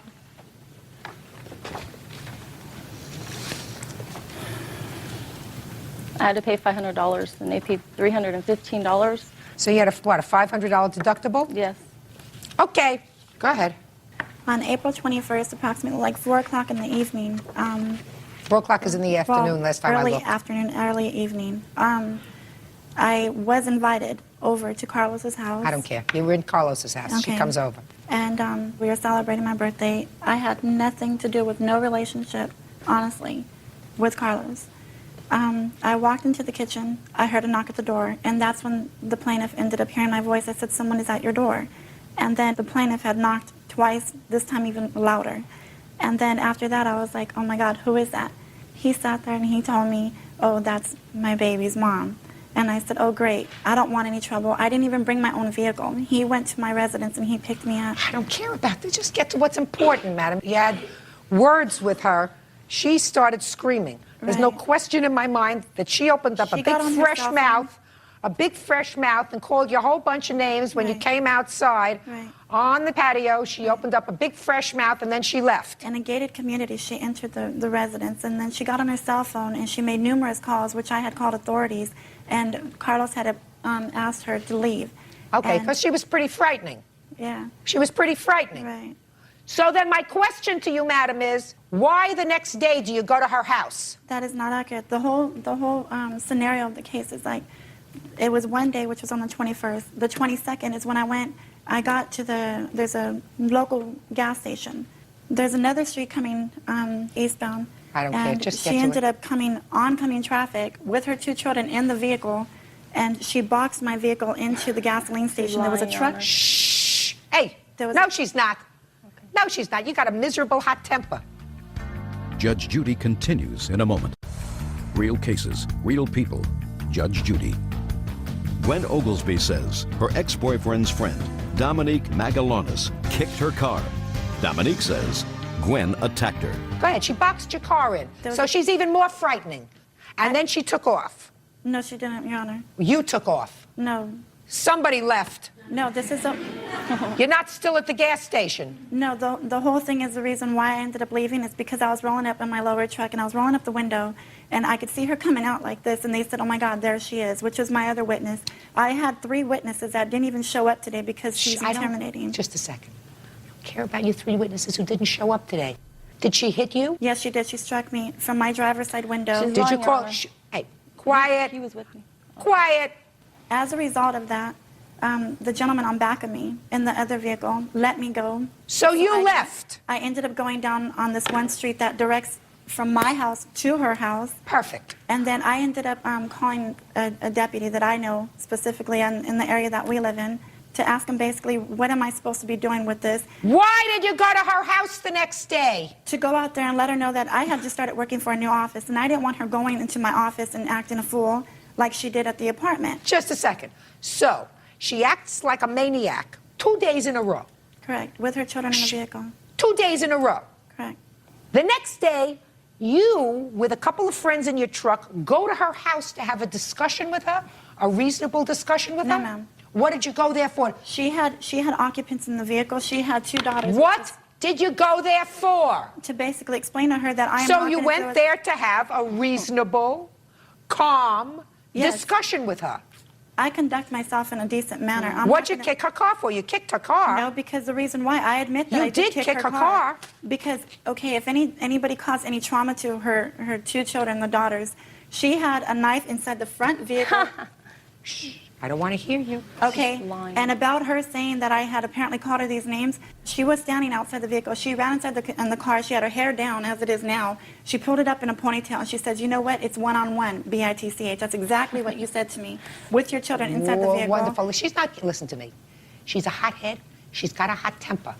You're a fool because I don't believe that you don't have a hot temper because somebody who acts as crazy as she acted 2 days in a row. Correct. You don't respond to that by going to her house with friends in your truck. You had no business going over there. You have a friend in the police department. Correct. Your friend in the police department would not say to you, well, after acting like a nut, I think it would be a good idea to go over there and try to have a calm discussion with her. Correct. And you did. And you ended up kicking her car and causing damage. Because she tried to exit the vehicle with a knife, and she was on a cell phone. No, madam. Listen carefully to me. You had no business being there with your 2 friends in a truck. You kicked her car. But it was out of self-defense. I wasn't trying to cause any harm self-defense to in her. You were on the phone, and I said, you know what? I told her straight up. Be quiet, hothead. Okay. I told her. Quiet, hothead. I told her honestly, I said, you know what, you're a very beautiful woman, but the way you're acting towards me, I have no relationship with Carlos, nothing. Just a second. I don't believe you when you say you went to her house for the express purpose of having a calm discussion with her. You went there with 2 cars, not 1. Your nephew's car went first. You came in your truck second with other people in your truck. You ended up banging her car. But for the fact that you went to her house, you would not have placed yourself in this circumstance. You have to pay for the damage. But yet let her come to my residence and drive up and down my residence, so I don't even stay at my house anymore. I've moved out of location. I'm telling you, she's a hothead. She's not going to get 1 penny for what she says was trauma to her children. She's suing not only for the damage to her car, but for the trauma to her children. She caused that. I'm not worried about the money. I'm just worried about her leaving me alone. That's basically what I want. Well, I want to tell you something. You didn't handle it right, madam. Handling it right was not going to her house She comes with a whole around bunch to of my- other people. That's not true, though. I didn't come to her to sit there and try to cause damage to her. Whether you did or whether you didn't, it was an exercise in poor judgment, considering what had transpired the 2 previous days, to go to her residence. She presented a note into my... Listen to me. Period. Period. When she goes to my office and she... Period! Now, your girls were traumatized? Your Honor. Yes, Your girls were traumatized? Yes, they were. I have a feeling that if your girls were in the car, you would have said the exact same things as you said when you went to pick up their property at the house, Big Mouth. I don't do that in front of my children, Your Honor. Oh, really not? I don't think you can control yourself. So I'm eliminating any claim for trauma to your children. You better learn how to control your temper. But Okay. you do get the damage to the car. Your out-of-pocket is $500. Judgment for the plaintiff. That's all. Parties are excused. You may step out. The defendant's just upset that I told my ex-boyfriend that she was really a man instead of really a woman. Her attitude is like way off limit. And now the next case. All parties on Caldwell versus Madrid. Step forward. 24-year-old clerk Mary Caldwell is suing her ex-girlfriend, 24-year-old plumber Janet Madrid, for an unpaid loan to buy a car. Miss Caldwell, you and the defendant were living together. You were in a relationship when you claim you made a loan to her to purchase a car for the down payment. Is that right? Correct. And according to you, the car down payment was $2,500. She made 1 payment of $200 to you and has failed to pay the rest. You want your money back? Yes, correct. Defendant says there was never a loan. When was the car purchased? July of 2000. How long had you been living together prior to that? Over a year? Now, as part of the defendant's response to your complaint, she says that a year before that, you had wanted to purchase a car, and she sold a couple of motorcycles that she had. Is that right? Yes. And gave you the money to put down on a car that you wanted to buy. Is that true? Yes. How much did she give you? I don't have an amount for you, I'm sorry. Did you ever pay her back? No. You are living together at this time in a relationship as a family. Is that right? Correct, at the time. And am I also correct that this car that she purchased was put in both of your names? Correct. For the reason that she didn't have a driver's license, she was unable to drive. All right. Now tell me the circumstances surrounding this alleged loan, Miss Caldwell. We were in a relationship. It was falling out at the time, but she asked me to loan her the money, in which I What loaned did she her. say? She said, I want to get a car. And I told her, okay, that's fine. I had the money on me. I said, well, it needs to be a loan. Do you understand that? And she said, yes. At that time, we went shopping around for a car. She chose the vehicle that she wanted. I made the down payment on it. She told me that she was going to pay me back. It was a verbal agreement between the both of us. That sounds all pretty pat. All right, Miss Madrid, let me hear your version of it. I never told her that I want to borrow the No, money. I want you to tell me step by step. Don't tell me what you never told her. We both said that we need a car. Why? You already had a car. No, because the car that she bought before this car had got repoed because she couldn't make the car payment on it. Oh, you didn't tell me that. You didn't tell me that. Sorry. When had it gotten repossessed? Maybe about 2 to 3 months before we bought this other car. And I was paying the last couple payments on that car because she couldn't pay for it. She lost her job. And so I said, I want to go get a car. And she's like, okay, yeah, we do need a car. And she had just got a settlement from an accident. And she's like, well, I have the down payment for the car. And I was like, okay, fine. I thought it was just like me giving her the down payment for her car. I thought it was an even swap. Well, even swap.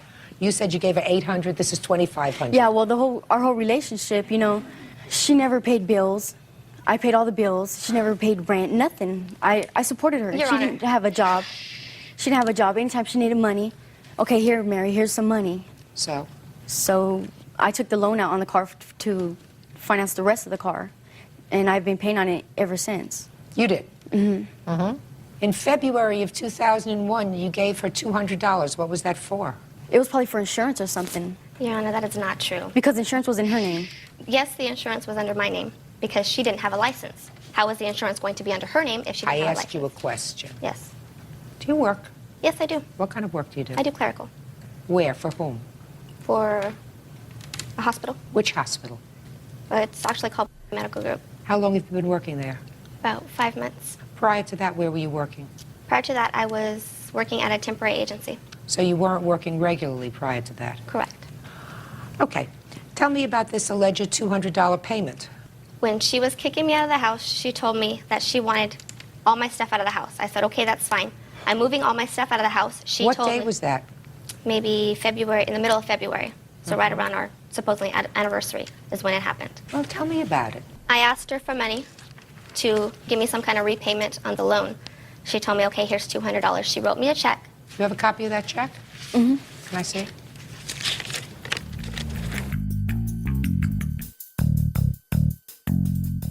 Looks like she gave you money pretty regularly. What'd she give you money for pretty regularly? Mainly to pay the bills.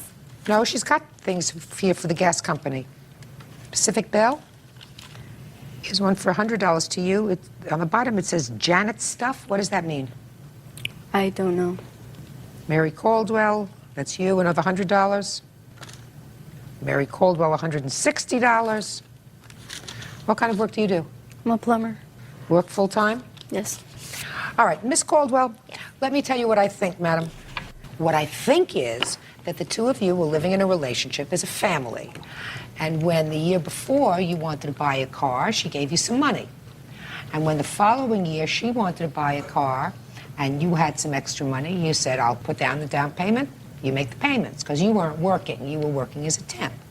And you were all living as a family. And now that you're not living as a family anymore, you say this was a loan. I don't believe you, your case is dismissed. Parties are excused. You may step out.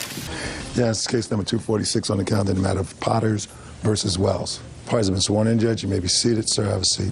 Miss Potter, the defendant is your former husband. Yes, ma'am. And your claim is for two things. First, you claim that he filed a report to Child Protective Services causing you some stress. Yes, ma'am. The second has to do with an income tax bill that emanated from the time that you and the defendant were married, that you're paying. Yes, ma'am. Mr. Wells says that he was concerned about his daughter. You have a daughter together. Yes, we do. And he doesn't deny that he called Child Protective Services. Yes, ma'am, I did. And that he pays child support, so the tax bill is yours. Yes, ma'am, that is correct. So let's deal with those two things. Miss Potter, when were you married and when were you divorced? We were married in May of 1996, separated in December of 99, legally divorced January of 2001. And when was your daughter born? She was born August 19th, 1997. And you have visitation with your daughter? Yes, ma'am, on the weekends. And you pay child support? Yes, I do, diligently. Now, Mr. Wells, when did you call in a report to Child Protective Services and why, sir? It was about a month ago. I noticed a change in my child's demeanor, calling me during the night, crying, saying that she did not want to be there anymore, that it was a bad place to live, they were being mean to her, which I've heard before. Taking that she's 7, probably some discipline going on over there, so you try to take that in, you know, to occurrence. But after a week of this, and even in the mornings, I heard her and her mother arguing, and the child terribly upset before she went to school. So then that following weekend, she tells me that this gentleman over here had beat her with a belt. That, who is this? This is my boyfriend. All right. Which really concerned me. Did a flip on that one, that he had took some pictures of her in her room. So I called Child Services, and I spoke with the lady, and I haven't caused them any grief in the time they've been together, haven't, you know, interfered in their lives. And so after explaining this to the Child Services, they felt like that I should file a complaint with them. You know, and that, needless to say, leaving the child alone at the bus stop, getting off at the bus, wandering around the neighborhood for a half an hour unsupervised, sitting on the front porch waiting in the afternoon for 15 to 20 minutes at a time without no supervision. All of these concerns came out in that. Okay, but primarily you called because of the photographs that your daughter told you were taken Absolutely. of her, and the fact that she said that this gentleman disciplined her with a belt. Yes, ma'am, absolutely. Okay. What's your name? It's Rob Brialt, ma'am. Step. Last name? Brialt. How long have you and Miss Potter been together, Mr. Briault? About a year and a half now. And you live together? Yes, ma'am. Do you have children? Yes, I do. 3 of them. And where do they live? They live with their mom in Colorado. And where do you and Miss Potter live? In Cary, North Carolina. Did you ever discipline Miss Potter's daughter? Just once, ma'am. And tell me about that incident. My children were visiting me for approximately about 5 weeks, and all the girls were up in one room sleeping, or supposedly sleeping, and they're right above the TV room, you know, where we're watching TV, and you can hear them talk and all that, and yell up there a couple times, you know, go to sleep, girls, it's getting late, go to sleep. Since the 2 of mine were obviously up there, and they're acting up, I went up there with the belt, and, you know, spanked them, slapped, you know, gave them a hit on the rear end, you know, to the 2 of my girls, and it would be only fair to the other 2 to not play favorites with Tatum. So she got it as well. And then they all quieted down and they all went to sleep. Might I add, it was a swat. She didn't even cry. It wasn't a spanking. Miss Potter. Okay, sorry.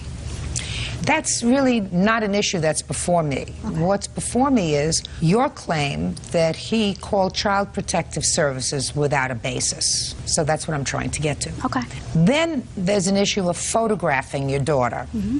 Now tell me about that. Have you photographed your daughter in her room? What led up to that? Tatum was supposed to be upstairs cleaning her room. I yelled up, Tatum, are you cleaning your room? Yes, Mommy. So Rob's like, well, we'll see. He took this phone, a camera phone, you know, most of them have it. He peeked around the stairs, snapped her sitting on the floor playing when she's supposed to be cleaning her room, came downstairs, downloaded on the computer, showed me, Tatum, come down here right now. She came down. I'm gonna remember, Mommy always says she has eyes in the back of her head. I can see everything you're doing. What's this? She looks at it. I'm like, you weren't cleaning your room. She's like I'm busted. You Nothing know? terribly wrong with taking a picture and saying, listen, the picture, this speaks 1,000 words, you weren't cleaning your room. But as it's relayed to her father, that doesn't sound good. Do you understand? You're absolutely right. Tatum came home one weekend from his house, said, Dad's going to call child services or something on you. I'm like, what? And she's all, yeah, and she told me why. So I get on the phone, I'm like, what are you going to do? Tatum's telling me you're going to do this. And he's like, yeah, I have a concern, my daughter. I'm like, that's a very good concern. This is what happened. Miss Potter, let me dispose of the first part of your claim. And I want you also... Yes, ma'am. So listen carefully, Mr. Wells. Is this your only child? Yes, ma'am, it is. Or, I beg your pardon, I do have an older son in California. How old? 13 years old. Little girls sometimes are manipulative. Absolutely. And let me dispose of Mr. Briault first so that he can sit down. Never discipline her child with an implement. Shouldn't discipline her child anything other than with words anyway. But you have no right to discipline her child with a belt. Period. End of discussion. You're not even her stepfather. You have no relationship to this child at all. And the fact that you wanted to be fair because you were disciplining your children, and so you wanted to be fair and your children shouldn't be angry with you, so you disciplined our child, that's ridiculous. Because there are other ways of telling the 3 little girls who were upstairs playing to be quiet because they were interfering with your television time other than taking a belt and going upstairs and hitting them. We understand each other? Yes, ma'am. Sit down. He hasn't assumed the legal responsibility in any way to your daughter. Even when he does, I wouldn't let him discipline my daughter corporally. But certainly not as long as he's just your boyfriend. What kind of commitment is that? Judge Judy continues in a moment. You are a deadbeat with regard to either this child or your son. I wouldn't call it a deadbeat. Deadbeat doesn't pay child support as directed. That's a deadbeat. And later today, she came up and told me that she was pregnant, and I told her that how could you be pregnant when, you know, we've been using, you know, protection. Who was using the protection? I was.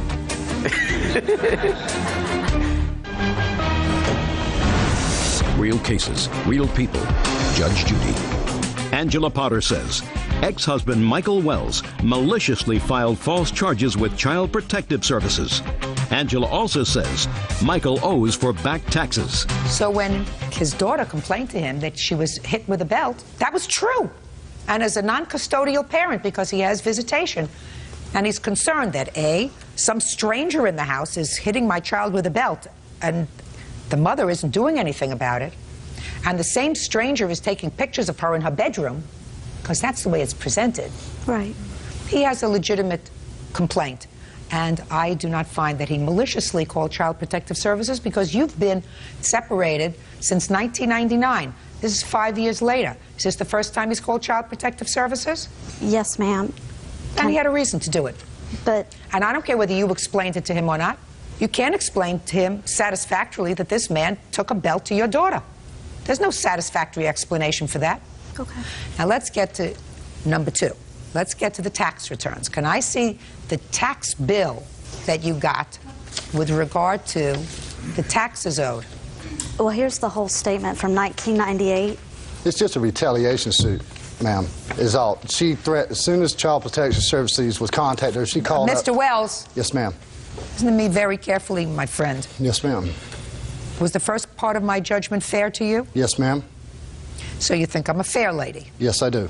I don't care whether it's in retaliation or not. If she's been paying off your debt, I'm going to find out why. Okay.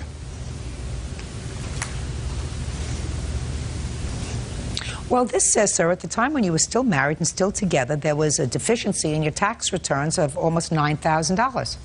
How much of it did you pay? Haven't paid any of it. Why? Because all my tax returns goes to child support. It's mandated by the state. They take my tax returns and apply it towards state arrears in child support. Just a second. So what you're telling me is that they take your tax refunds because you were a deadbeat father with regard to your child support, either for this child or another child. During the arbitration of the separation, yes. I did go a period of time because Ms. Potter had... You are a deadbeat with regard to either this child or your son. I wouldn't call it a deadbeat. I'd say... Deadbeat doesn't pay child support as directed. That's a deadbeat. Well, it wasn't paid until mandated by the court, ma'am, and then it has been paid every month since then for the last 5 years. Well, arrears suggest, Mr. Wells, that the state has determined that you owed money for one child or two. For 2 children, I paid. For both children. So I'm going to ask you the next question, sir. Yes, ma'am. Why didn't you start to pay her and say, listen, we have $9,000 that we owed. Clearly, half of that is mine because we were married and filed jointly. So what you're telling me is you decided that she's got to get stuck with this tax bill. Is that what you're telling me? No, ma'am. I just thought that $9,000 was strong for one tax we filed together 1 year. So? And she hasn't, applied me with any documentation, has a contact. Here, just a second. Here you go. I want him to have the documentation. Absolutely. Take a look. $8,881. That's what it says. All right. So, since you filed those taxes, since you were living together, were you working at that time, Mr. Wells? Yes, ma'am. As a subcontractor at that point. Very good. And what were you doing? I was an executive assistant for a recruiting firm. Okay. And so far you've paid about $7,100. Yes, these and are... there's, right, I see it. And there's still $2,030 owed. Penalties and interest, pretty much. Mr. Wells, the defense that you have to this, as I indicated before, because I've read it, your defense is, as far as our taxes, my wife filed our taxes and they are in her name. That's Yes, what you ma'am. swore to. Internal Revenue Service says that you filed married filing jointly, Absolutely. so that is incorrect. Yes, ma'am, it was. You But that was the incorrect. first time I'd seen that piece of paper right there. Good. Well, I'm glad that you saw the piece of paper, Mr. Yes, ma'am. Wells, because you owe her $4,500. That's half the tax bill and penalties. Judgment for the plaintiff. That's all. Thank you. Parties are excused. You may step out. Ms. Potter tries to get every little bit of money out of me she can. She always has. All he had to do is pay out the tax. He didn't want to do that, so look what it cost him in the end. As far as me and Ms. Potter, we will not have any kind of relationship whatsoever. You just can't reason with him. Just as long as the well-being of my daughter's taken care of. I do the best I can as a single mom. And now the next case. All parties in the matter of Stevens versus Stokes, step forward, please. Bus driver Joseph Stevens is suing his ex-girlfriend, 25-year-old service representative Ginger Stokes, for the return of child support. According to your complaint, you and Miss Stokes had a relationship. I don't know what kind of relationship, and Miss Stokes became pregnant. She took you to court for child support because at that time you were no longer in a relationship. You began paying child support for this child, a boy or a girl? Boy. And then you discovered that the child was not yours. Yes, ma'am. Biologically. So you want the support payments back that you gave to the defendant. Yes. Mr. Stevens, when were you and Miss Stokes in a relationship? Around December 2000. Until when? About April or June between 2002. 2002 or 2001? 2001, I'm sorry. During that time, did you live together? Well, at that time, she was having problems at her house. So she asked, can she come stay with me? And she came and stayed with me for a little while. What's a little while? It was no more than like 2-3 months. Okay.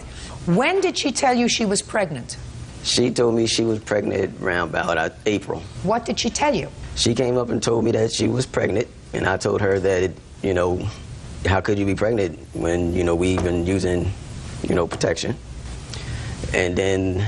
Who was using the protection? I was. Did you see her during her pregnancy? No. Did she call you when the baby was born? Yeah, she had called my mother's house. She had called me at the time that she was in the hospital and kept telling my mom for me to come up there to see the baby. Did you go up to see the baby? No, ma'am. Why not, Mr. Stevens? Because I felt as though that the baby, you know, wasn't mine. And I just didn't want to go up there. Did there come a time when you went to see the baby? No. Did there come a time that you were notified that they were taking some money from your paycheck? No, the only time I found out is whenever I got a letter from her going down to the courthouse. When did you go down to seek child support? The beginning of '03. How old was the baby? He was 6-7 months. Is there any reason you waited to seek child support until the baby was 6 or 7 months old? Yes. He at one point did come and we were talking on the phone and said that he would like us to be together, that he wanted us, the three of us, to be together, that he felt that that was his child. At the time I had finally met somebody else and I didn't want to be with him. And after that, he wasn't coming around, he wasn't doing anything. I needed to go for child support. Now, Ms. Stokes, how much money did you receive from Mr. Stevens after the court fixed a child support order? A little over $800. Is that right, Mr. Stevens? Yes, ma'am. Now, Mr. Stevens, I'd like you to tell me how ultimately this mystery was unraveled and you determined that this child was not yours. Well, the job that me and her used to work at, there was people there telling me that, you know, she was up there saying that the baby wasn't mine. So you heard from sources that this child might not be yours, but you already knew that, Mr. Stevens. Yes, I mean, you already knew, based upon your use of protection, that there was at least a possibility that this child wasn't yours, right? Yes, ma'am. Well, there was already a child support order in place, Mr. Stevens, is that right? Yes. Now, as an old family court practitioner, I know that you were served with a notice to appear in the family court on the issue of paternity, right? Yes, ma'am. And you didn't go, yes. Right? Yes. Why not? Well, that was at the time I was having a problem with my other 3 kids. And by that time, I was practically like scared to go to the court. You were scared to go to the court because? I figured that I might have had like a, you know, warrant or something like that. Because you weren't paying child support. Yes, at that time, because I wasn't working that much. I'm glad you added that much. If you're going to make all these babies, Mr. Stevens, then you better get a lot of jobs. Yes, ma'am. Not work part-time. If you work part-time, you got all this energy. So you decided to blow off court, and they issued a default judgment against you, declared you to be the father. If you had gone to court immediately and said, listen, I want a blood test, they would have taken a blood test and they would have said, you're off the hook on this one. But at that time, when I wanted to get a paternity test, I even talked to her about it. She kept telling me that Dad's not going to be able to do it, and you might have to pay for it out of your pocket. Better off paying for it out of your pocket, sir, a couple of $100 than pay for the 21 years, right? Yes. You can't be short-sighted. You don't have any children together? No. Do you have children? Yes, I do. How many children do you have? 3. So between you have 6 children? Yes, ma'am. Is that enough? Oh. Plenty. Plenty, right? Plenty. 6 children. Now you're working full-time? Yes. It's good. What kind of work do you do? School bus driver. Well, you must like children. Okay, how much did they take out of your pay, Mr. Stevens? $842 altogether. $842? Yes, ma'am. Okay, Miss Stokes, did we finally come up with a daddy for your baby? Yes. Is there a paternity proceeding pending, or has one been No. finalized? No. Why not? So I have no idea where he is, and I don't want to pursue it because he's my son and he's my world, and I'm going to take care of him regardless. Okay. Judgment for the plaintiff in the amount of $842. Thank you. Parties are excused. Next versus Starry. Parties have been sworn in, Judge. You may be seated. Young lady, have a seat, please. Ms. Danilova, it is your claim that the defendant purposely damaged your car by throwing a coffee mug at it, which caused it to dent and something to crack. The defendant says he absolutely did that. Yes, I did. And he says he's got a good reason. So I have a few questions to ask you. I gather that you people really don't know each other. No. But you live in a house that's in a cul-de-sac, and you have a friend that lives in that cul-de-sac, whom you visit frequently. Well, not anymore. Well, you used to. Yeah. How old are you? 19. And you've been told before by people that live on the street that you drive too quickly in this cul-de-sac. Is that a fair statement? No. Have you ever been found guilty of driving at an excessive rate of speed? Yes. Where? Freeways, mostly. How many speeding violations do you have? Since I had my license. So I assume that you were driving before you had your license. You're not going to tell me that. You're going to tell me after you had your license. How many speeding violations have you had? I think like 7. 7? Yes. So it wouldn't be beyond a reasonable person's imagination that you drive too quickly in this cul-de-sac. Is that right? Right. So why don't you tell me what happened on the day that Mr. Starry threw a coffee mug at your car? Me and my sister were driving to pick up my friend.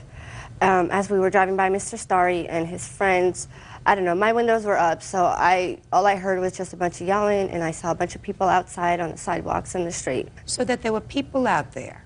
Were there adults and children? I saw adults, mostly. Or maybe you were going too fast to see the children. No. It's the cul-de-sac that they live in. It's really hard to speed because it's at a curve, and there are cars Most parked. cul-de-sacs are on a curve. That's what a cul-de-sac is. It's a curve. Goes around. Well... So you went to pick up your friend, and what happened after you went to pick up your friend? While we were in her house, some ladies came up to the door, said, you know, she was speeding, you know, slow down, and I acknowledged that. So you acknowledged that you were going too fast? Yes, on that day. I listened to them. Why did you do it? I mean, I wasn't speeding like going 30, I wasn't going over 35 miles an hour. 35 miles an hour is not what you do in a cul-de-sac. Then you left. In the car. You were driving. Is that right? Yes. And what happened? As we were driving by Mr. Starry, something was thrown at my car. It bounced off, and that's when I stopped the car and got out to see what was going on. Did you exchange words? Yes, we did. What were the words? Well, he was just yelling at me to, I don't know if I could slow down. He was just yelling and screaming and getting in my face. He didn't say it politely. Okay, I'll hear you. Your Honor, on the day in question, I was inside my house when she came into the neighborhood, and my wife and 2 neighbor ladies went to the door and knocked on the door and asked her to slow down. What they reported to me was they laughed and slammed the door in their face. When I heard that... That sounds right. When I heard that, I got irritated. When she backed out of her driveway and screeched her tires to come up the cul-de-sac, without really even any consideration, I stepped out in front of her and threw my coffee cup at her car. Can I say something about what he said? Sure. That car could not screech tires if you tried because it's a Corolla and it was an automatic. When the ladies came up to the door, it was my friend's mother who actually opened the door, and I don't think she would slam the door in their face. Did you She laugh came at up her? to us saying, "There's ladies outside saying you guys are speeding." We're like, "Well, okay." Is that what you said? Like, well, okay? Well, my friend came up to the door to talk to them, and they were just yelling and screaming, saying, "You're speeding, you're speeding." And you said, well, okay. Said, "Okay, I understand. You know, what else am I supposed to say?" Okay. Now, would it be a fair statement that prior to this incident, you would go and pick up your friends pretty often? Almost daily. Now, after this incident, would it be a fair statement that you don't go to pick up your friend anymore? Yes. No. Shh, just a second. I'm sorry. That you don't go there every day anymore. And you don't go there every day anymore because you're frightened to go on that street. No, I don't go on that street anymore because he constantly harasses me. I've had this whole summer. So that you are frightened to go on that street because he harasses you, and you're afraid what might happen. Yeah, he's threatened me before. Not before this incident, Not you before said. this incident, no. Afterwards. So it would be fair to say that as a result of him throwing a mug at your car, you don't go to pick up your friend anymore. Yes, you can say that. So you accomplished your purpose. Is that right? Just answer my question. So you accomplished your purpose. You don't have to worry. Just listen to me. You don't have to worry about her as you did previously. Now it's that way, Your Honor, but it wasn't that way until after, I would say, June or July. Fine, but then you've accomplished what you wanted to accomplish. Is that but right? I finally had to take her to another court for attempting to run me over in the street. But now she doesn't come back. Finally, yes, and I'm Perfect. happy with that. Now, I absolutely think that each of you should bear a certain responsibility with regard to this incident. Would that be a fair statement? Yes. Good. I'm awarding you $1. The rest of it's your fault. That's all. Judgment for the plaintiff. Parties are excused. You may step out. That dollar thing was totally uncalled for. I'm happy. I did what he wanted me to do. I stopped coming over there. I stopped speeding. I'm happy with that. That's what I wanted. And now the next case. All parties on Laram versus Huth. Step forward, please. 35-year-old teacher Susan Laram is suing her former live-in boyfriend, 29-year-old Mason Ron Huth, for unpaid living expenses and damage to her car. Ms. Laram, the complaint that I read said that you lived with the defendant for about 1.5 years.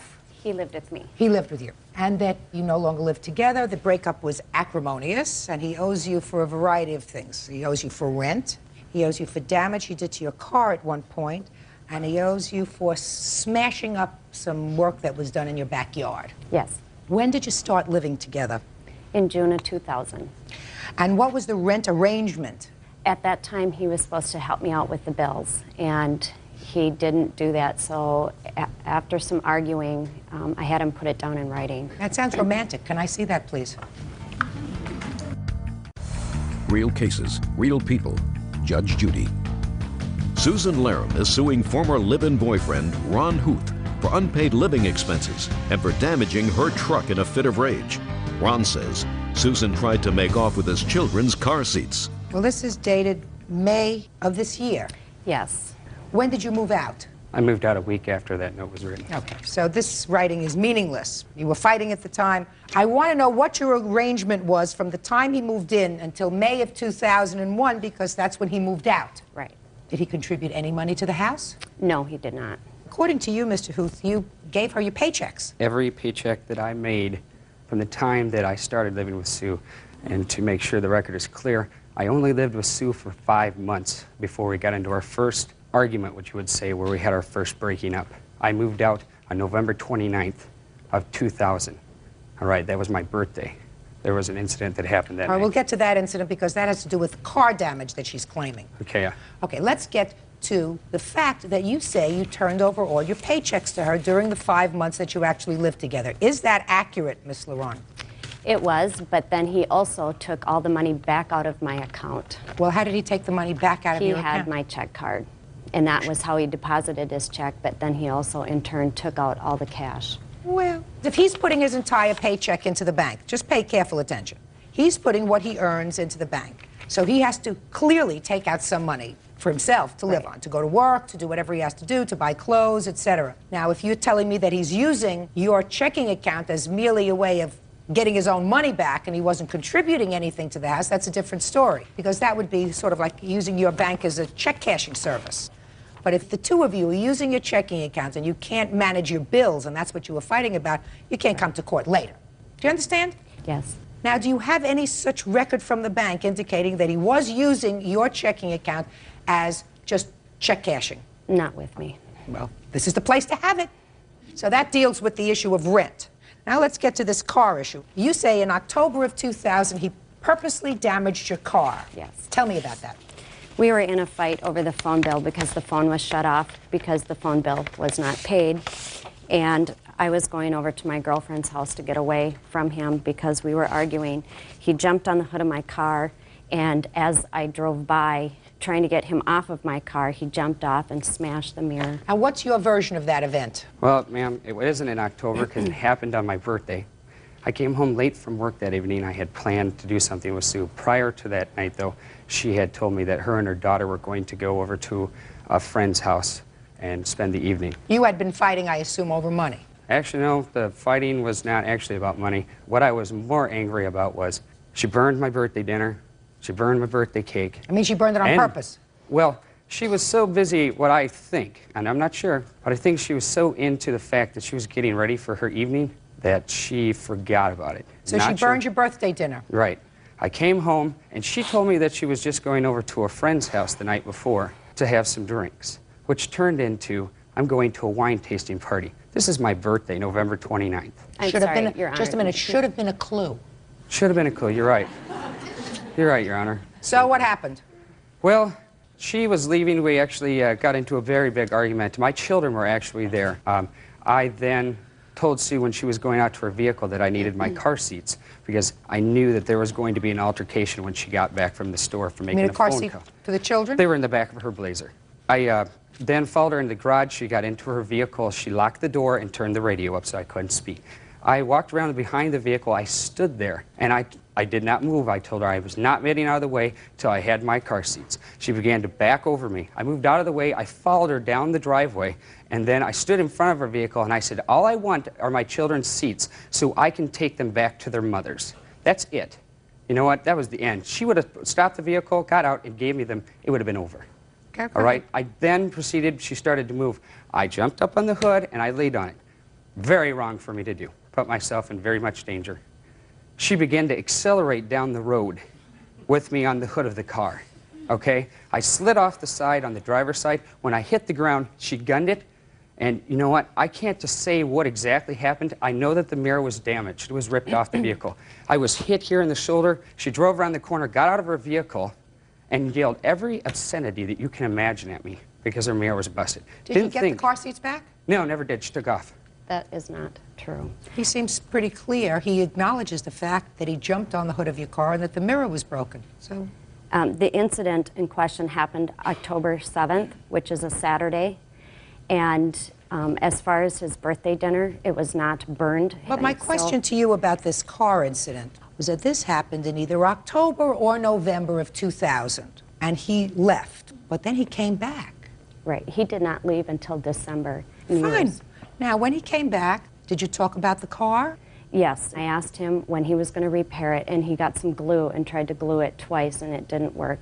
So I did ask him to repair it, and he did not. When did you ask him to repair it? Right after it happened.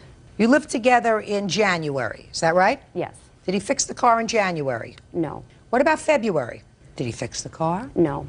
March? No. April? No. And then we go into May. Right. Miss Larome, not everything is a lawsuit, madam. He describes an incident where you took off in a huff and you had his children's car seats in the car. Did that ever happen? Yes, that happened. But after he knocked the mirror off my car, I took the car seats out and threw them in the yard. So he did get them back. Well, why didn't you give them back before? I didn't realize they were in the back seat of my car. That doesn't make it right for him to jump on the hood of my car and break my car mirror. Absolutely not. You were driving off with his property. And you knew you had his property in the car. I You were did very not angry. know. You were very angry. People do things when they get angry.